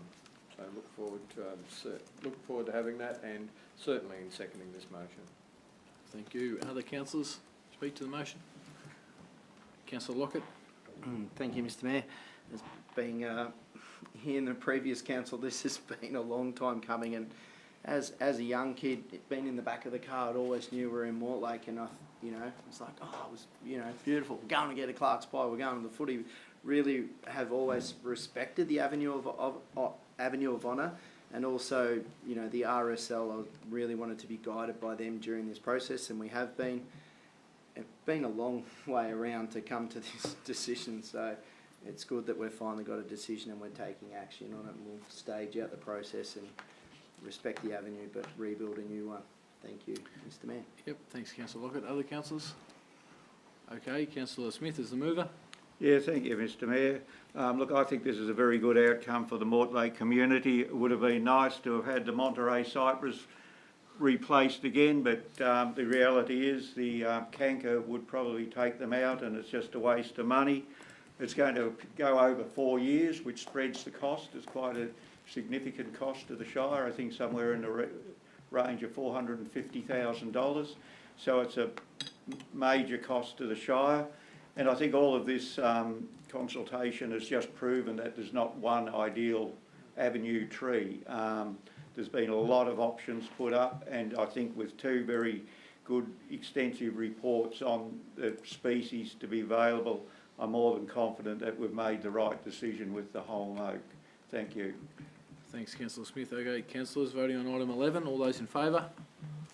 Motion is carried 7-0. Item 12, Mount Shadwell Quarry Advisory Committee appointment of community representatives. Mr Greenberger.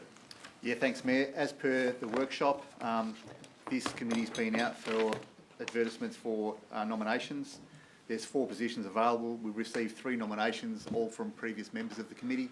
And tonight's recommendation is we appoint all of those 3 community representatives to the committee. Any questions for Mr Greenberger? Councillor Purcell. Yeah, just in regard to the vacant position, we say we're going to seek nominations for the one position. How and why are we seeking that nomination, considering a lot of our other committees we've just left with less than the full complement? Mr Greenberger. The reason for re-advertising or calling for more nominations is to try to fill all vacancies, and that's just been the standard practice previously. If council had a mind to only accepting 3 nominations and leaving it at that, that's the decision for council. Okay, any other questions, Mr Greenberger? All right, seek a mover, please. Councillor Smith has moved, Councillor Foster has seconded. Councillor Smith? Yeah, thank you, Mr Mayor. A pleasure in nominating the 3 Mrs McLeod, Whitson and Klingon, all existing members of the committee. This is an advisory committee and it seems to work very well, and the quarry is a big part of the Moyne Shire.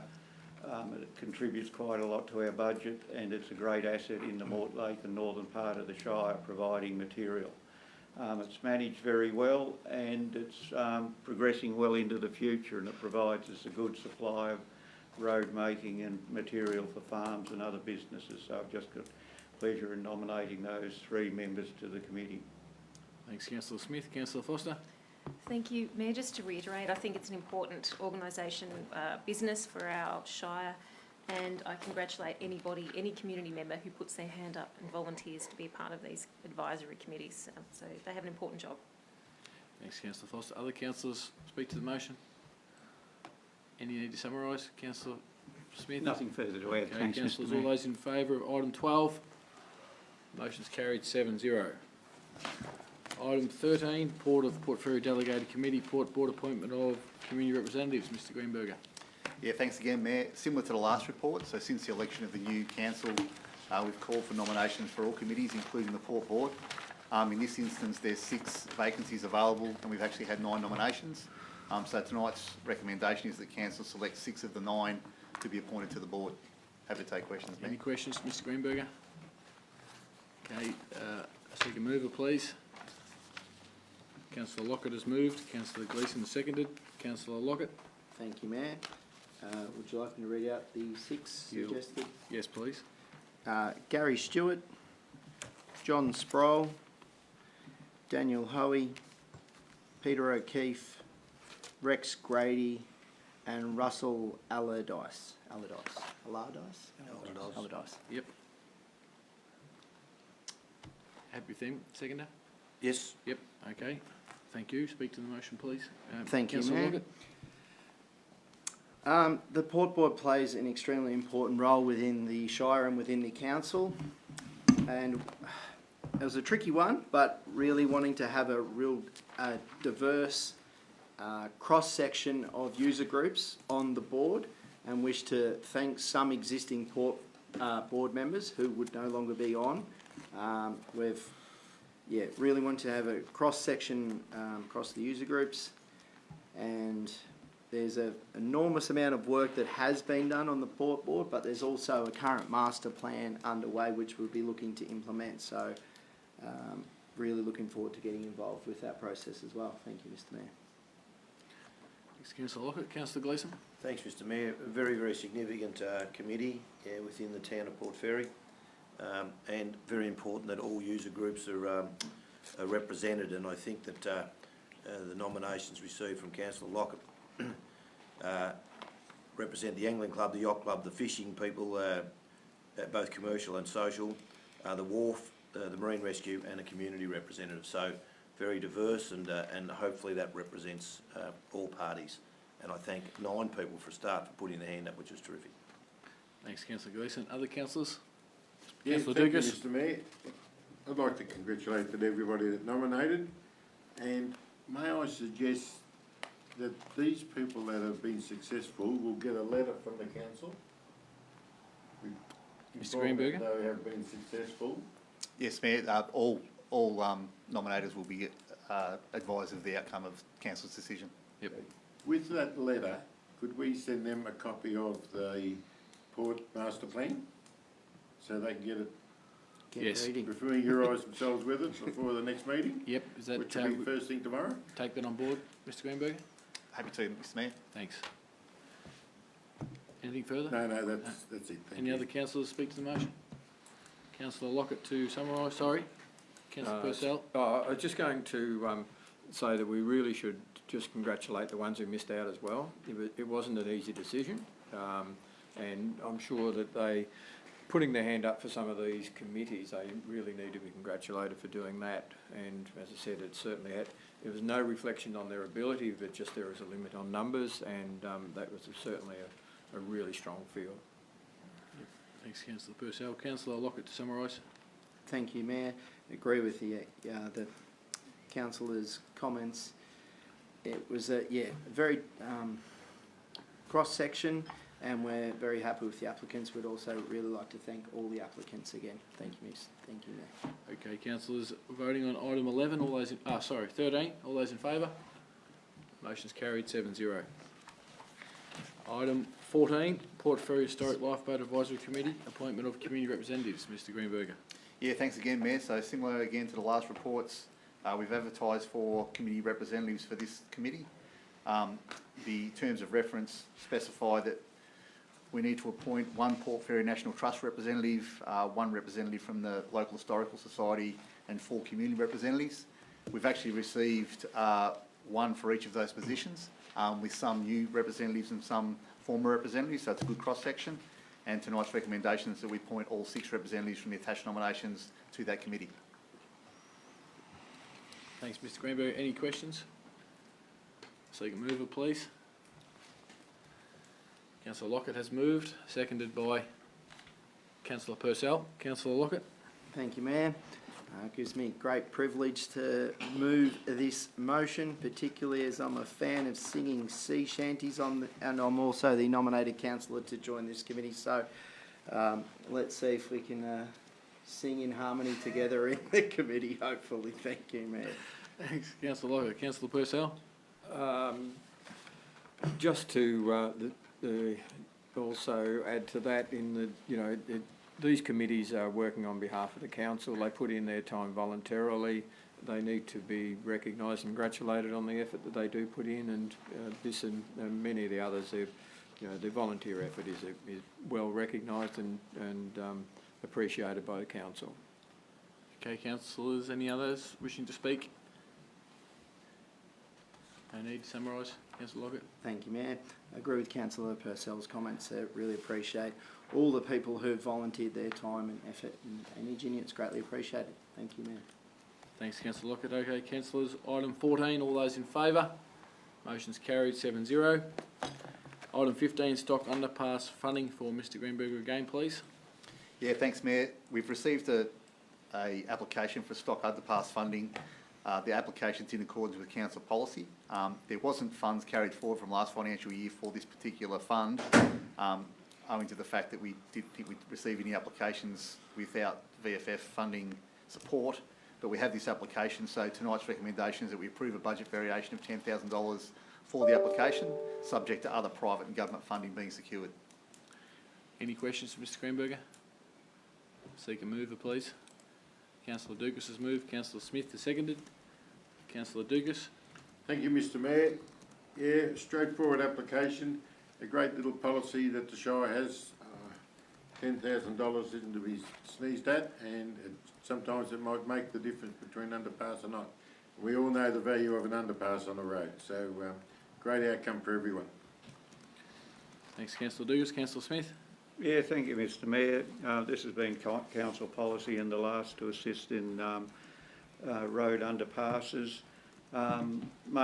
Main thing why I want to support it is it helps in road safety, keeping stock off the roads, and also in the efficiency of running the properties where it is both safety and efficiency. So I think it's good that we support the stock underpass project. Thank you. Any other councillors speak to the motion? I'll speak to the motion just to say that agree with Councillor Dukas' comments. I think this is a fantastic fund that we have available at the Shire to support our farmers. Firstly, agriculture is our biggest industry in the Shire by employment, but also economic driver. And in addition to supporting our farmers with the stock underpass funding, we also support our road users of Moyne to make it safer to keep cows off the road and going under the road instead. So fantastic funding opportunity we have for Moyne farmers. Councillor Dugas to summarise. No need, Mr Mayor. Councillors voting on item 15, all those in favour? Motion is carried 7-0. item 16, roadside vegetation and droving. Mr Greenberger again. Yeah, thanks, Mayor. Back in 2019, councillors would be aware that we attempted to assist with some farmers in the northern part of Australia with some roadside droving. Unfortunately, that proved to be quite challenging because Moyne Shire has a lot of roadsides with medium to high value native vegetation. As a result of that process not being successful, councillors asked that officers look at identifying an area in the northeast of the Shire where we might be able to identify a circuit route that a drover might be able to graze in the summer period.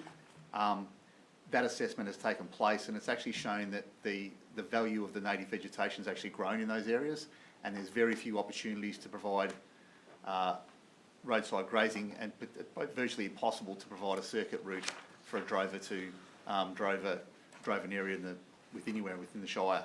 I think this piece of work will assist us in the future in assessing roadside grazing permits, also our own individual roadworks, but I think what it also shows or demonstrates is that roadside droving is almost impossible in the current circumstances, particularly in Moyne Shire, even though we've got quite a lot of vegetation on our roadsides. And as a result of that assessment, the recommendation tonight is that we write to the Federal Minister for Environment seeking an exemption to native vegetation controls for roadside droving on the basis that drought relief and bushfire management is in the national interest. Happy to take questions, Mayor. Any questions for Mr Greenberger? Yes, Councillor Smith. Thank you, Mr Mayor. Look, just the wording of the statement, Mr Greenberger, of the motion, a recommendation. I'm just putting up there whether we put controls for roadside grazing instead of droving, because droving has the connotation that, you know, large mobs of stock moving along country roads. But I think roadside grazing, which probably allows not farmers from outside the region, but probably local farmers to graze certain areas of the council road. So we've just had that email this morning regarding Guns Road. Not a drover, but probably if the local farmers could do grazing. I'm just wondering whether we would be looking at putting in roadside grazing instead of droving. So, Councillor Smith, that if you'd like to change the motion, that's yeah. Look, I'd that's like to move. Yeah, Mr Greenberger's spoken to that current motion. So, do we have any more questions on that current motion? Councillor Lockett. Thank you, Mr Mayor. Regarding native vegetation and the Federal Minister, it's illegal currently to remove it or burn it or have stock on it. So how, I suppose that's what we're asking, is it to remove the law for us? Like, it just seems a bit of a stretch. Mr Greenberg? Vague question, that was I know. a question, Mayor, I'm not really sure. Yeah. But basically, this is the direction that Council indicated they wanted to go. And the advice from the Federal Minister's Office is that you can apply for an exemption. Okay. That doesn't necessarily mean you'll be granted an exemption, but that's why the recommendation has been made tonight. Thank you. Councillor Gleeson. Mr Greenberg, thanks Daniel. Mr Greenberg, just, you know, in light of Ian's, Councillor Smith, you know, the droving versus grazing, does that have much of an effect? Again, up to Council, but we do assess roadside grazing permits individually, and we can look at individual cases with native vegetation and work around that where possible. Roadside droving's a lot more complicated than that, but it wouldn't really make any difference to the process if Councillor Smith did want to alter the recommendation. Other questions? Okay. Councillor Duke, was that a quick question? No, I'm good, all thanks. good. We'll seek a mover then, please. Councillor Dukas has moved. Councillor Smith has seconded. Councillor Dukas as the mover. Moving it as is. No, I'm the seconder. Well, I allocated you as the mover. Oh, fair enough. Okay, I'm going for it. You're happy to leave it as is, or did you want to add grazing as No, Councillor no, Smith? we'll add grazing. Add grazing. Add grazing, because that can happen any year. Yep. Or any time of the year. Roadside droving and grazing. So happy with that, seconder? Yes, Councillor Smith? definitely. Yep. Thanks, Mr Mayor. Okay. Councillor Dugas to speak to the motion? Yeah, thank you, Mr Mayor. Look, whether it's droving or grazing, droving is usually associated with people in dire straits in some drought area, say in interstate, whether it's South Australia, New South Wales, but with the adding of grazing, if the vegetation gets too much, and I know we're talking about native veg here, there's still the ability to graze native vegetation under the EPBC Act. And with proper management, we could reduce the fuel load before the summer period, or when these so-called experts, you know, whether it's be DELP or the federal government, there is a time frame. I think a lot of it's to do with the setting of seed, but it still gives the farmer the ability to protect his property and also the community. It gives him a chance to spell a few of his paddocks to get a bit of different feed into the cattle. As we've seen through bushfires or grass fires, the regrowth is terrific. Not that we want to see it burnt to get the good regrowth, but the same can happen with the grazing.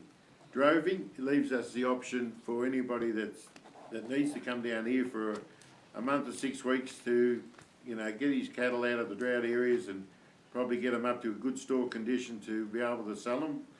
I cannot remember a drover, only the last drover who was forced to leave took his cattle back. All the other drovers I can remember over the last 50 years have always sold the cattle locally, which is a benefit to us. So this is a good recommendation that puts a little bit of pressure on the government to sit down and have a good hard think instead of just saying, writing a letter saying, no, you can't do it, goodbye. Thank you. Thanks, Councillor Dugas. Councillor Smith? Yes, similar to what Councillor Dukas said, just going through the heartache we went through with the drover north of Karamat in 2019. I don't think we want to see that again. It reflected badly on everybody associated with it. And I think this is, I do have my reservations how our reception is going to be received, but at least we've got to start somewhere, I think, and I'd just like to see this go off and see if we can get some suitable outcome or sensible outcome, which often doesn't prevail in these events. Thank you. Any other councillors speak to the motion? Councillor Purcell? If I could just ask Councillor Dukas a question about the motion. Well, yeah, it's a motion moved by, just as amendment you're talking about? Yeah, grazing. Yeah. Because after the droving and grazing says on the basis that drought relief and bushfire management, so is it intended that it's only as and when there's drought relief required in bushfire? Well, bushfire management to me would be any time. Any time. Why don't we say any time? No, I wasn't sure whether it was just meant to be during those extreme events sort of thing. I mean, this year there's a lot of feed around, but it's still green. But that's not to say in a month's time, 3 hot days, we've gone from a nice green roadside vegetation to a catastrophic bushfire condition. Yeah. If I may continue? Yes. Because I think the droving to me was saying, yes, we'll have droving, and the reason we might get an exemption is because it's drought relief and bushfire. But if we're talking about grazing, that could be sort of any time. And I'm not sure whether the grazing actually adds, I think it detracts from it rather than adds to it. Is a statement rather than a question. Now, can I add that, because last time when this came before us before, there was a report from Dan Teen's office that explained what could happen in these sensitive areas, and they can be grazed. So when you put droving and grazing, droving, you could, if it was just left droving, you could mean that you're driving your cattle straight through that area, not giving them time to graze. Whereas if you put grazing in, you can allow them to graze under certain conditions, which would be that the ground isn't wet so it doesn't pug up, and that they don't graze it heavily so they don't eat it right down to the ground. You just say you move them through a lot quicker and they eat half what's there or 3/4. Happy with that explanation. Thank you. Any other councillors wish to speak to the motion? Bloody working overtime. I'll speak to the motion then. Yeah, look, it's a shame that we've come to this position in the first place, to have to go down the track of employing a consultant to go around the Shire to find places, only to find that the regulations by DALPA are completely unrealistic to support the common sense practice of droving. The travesty that happened last time from the drought-affected southern New South Wales or northern New South Wales farmer that transported the stock down here and to get backed into a corner, only to have to get trucked back up again when there's feed everywhere down here because of DALP restrictions, was very disappointing. So hopefully we can go above them and go straight to the Federal Minister for Environment and seeking a common sense solution on the basis of drought relief and or bushfire management, because it is in the national interest. I think it's a very worthy exemption request. I'd be certainly hopeful that the Federal Minister for Environment would agree with this, should this motion get up, that it makes a lot of sense for all involved. Councillor Dukas to summarise. No need, Mr Mayor. I was going to comment about the Wokie Greens and a mobile wine bar and coffee van. If they came up here and spent a couple of weeks in those places, they might see things differently, but I'll refrain from saying that. Don't say that then, all right? Well, not said. All right, councillors, item 16, all those in favour? Motion is carried 7-0. Item 17 is the Mayor and Councillors' reports. Any questions on any of those to anyone? Through the Chair. Okay, no questions? Item 18, we've dealt with. Item 19, general matters. Any general matters councillors wish to raise? Councillor Lockett. Thank you, Mr Mayor. Just like to promote a couple of upcoming events. I'm just trying to clarify one. Might be able to throw to Mr Davies about the Jazz Festival, if that is proceeding in some reduced form. Big bands are now trios, I believe. That was a joke. Are you aware of the Jazz Festival going ahead in reduced form in Port Fairy? Through you, Mayor, no, we haven't heard that they're progressing. Okay. But I can take that on notice and come back to you on that. Yeah, sorry to throw that out on notice. They have put out an agenda or a review, revised Friday, Saturday, Sunday timetable, so. Then they just posted just then saying it's virtual instead or something. Oh, really? So stay tuned for that one with the Jazz Festival. But excited to say that the Folkies kind of going ahead in a very, very, very reduced forms. Most of the pubs have got bands happening.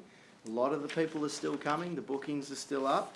So it's going to be a very different but an organic kind of folk festival, just circa 1982. It'll be a very reduced kind of shanties at the wharf are going ahead. There's buskers coming to town, hopefully.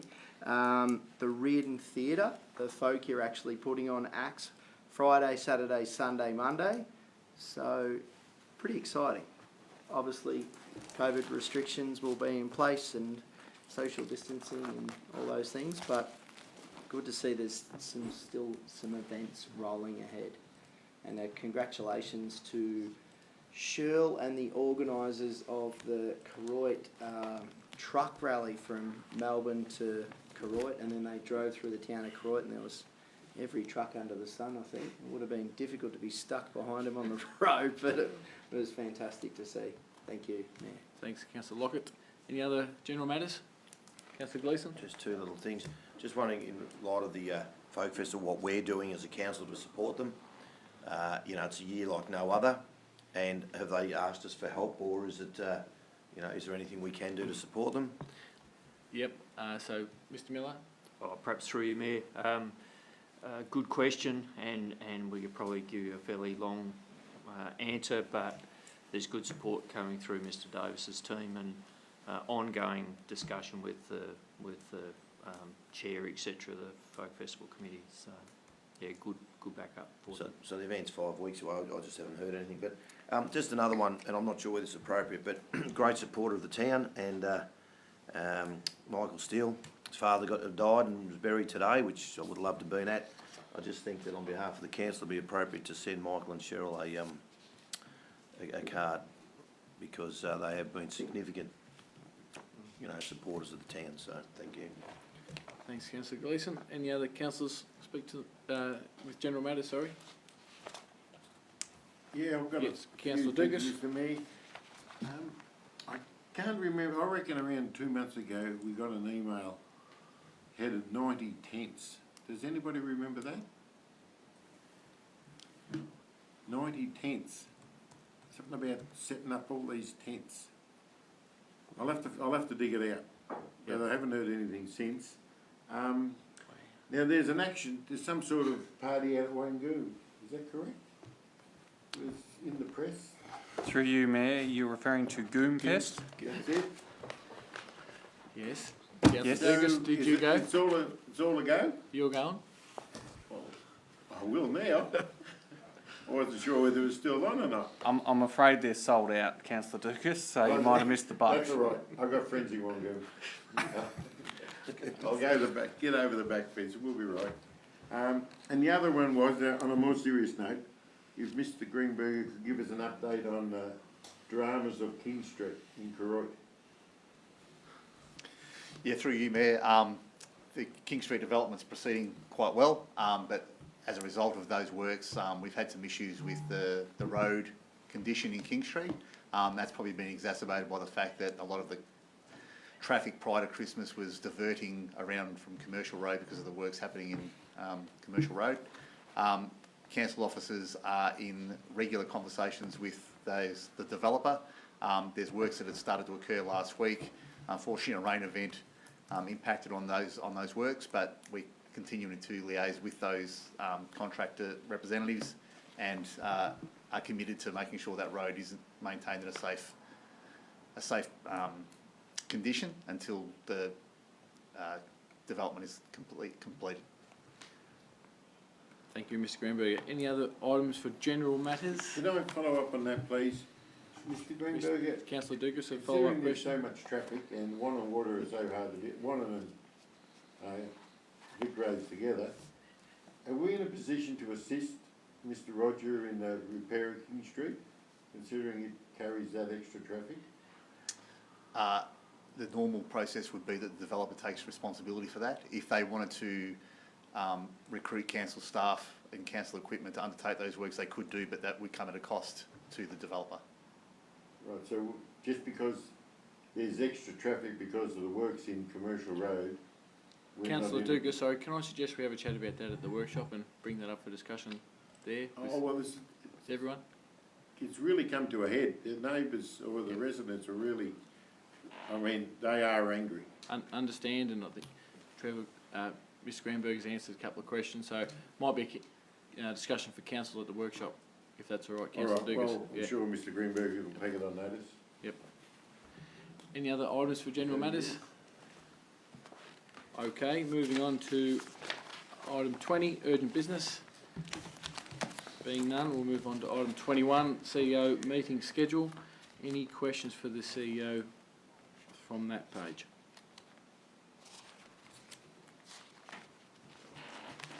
Yes. Councillor Dukas has one. Tower Hill Infrastructure Project. Project Steering Committee. So, do we know who's the steering committee? Mr. Miller? Through you, Mayor.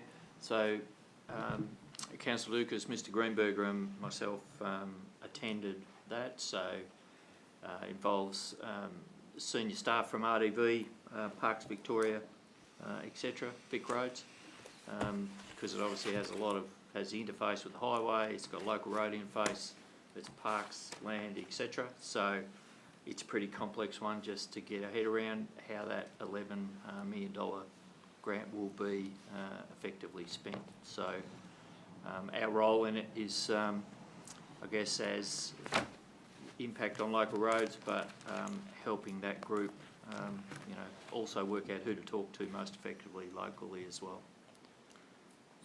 So the local Indigenous community that run Tower Hill, the Friends of Tower Hill, are they all part of that, or there's subcommittee or something? Through Mayor, yes, more in that subcommittee. There's a couple of layers, at the senior level and more operational level as well. Thank you. Councillor Smith. Thank you, Mr Mayor. Mr Millard, I see you on 15th of January you met at Dundonald with Minister D'Ambrosio.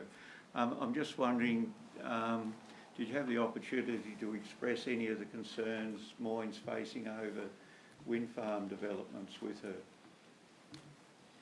Through you, Mayor, happy if the Mayor chips in as well. We responded to an invitation from Tilt, given the Minister was there.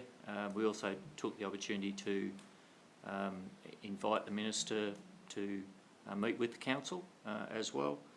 And as recently as yesterday, we've had some contact back on that. So I think, yeah, the answer would be yes. And even though that wasn't the purpose of the meeting, it was more Tilt's invite. Any other questions? Yes, Councillor Lockett. Thank you, Mayor. Just regarding a meeting with Eastern Mar on the 21st of December, if you could elaborate discussions with Eastern Mar. Through you, Mayor, Councillor Lockett, I guess discussions with Eastern Mar's probably a bigger term. The Mayor and myself had a coffee with Jason Mistett, essentially, and had a chat at the Wangoom shop around how we could have our organisation and their organisation work more effectively together, where they're seeing Eastern Mar operate and become effective as well, given they're a relatively new organisation, and what role they want to see played in our part of the world, given that Eastern Mar land covers somewhere, I think it's over 11 municipalities, essentially north to Ballarat, east to Geelong, west to Yamba. So it was just a chance for an opening discussion. Yeah. Great. Other questions for the CEO? Okay, thank you. That concludes the ordinary meeting. I now have a motion here that the open meeting be closed in order that the confidential agenda be considered. So you can move it for that, please. Councillor Lockett's moved. Councillor Foster has seconded. All in favour? Thank you. Council will now move into confidential items.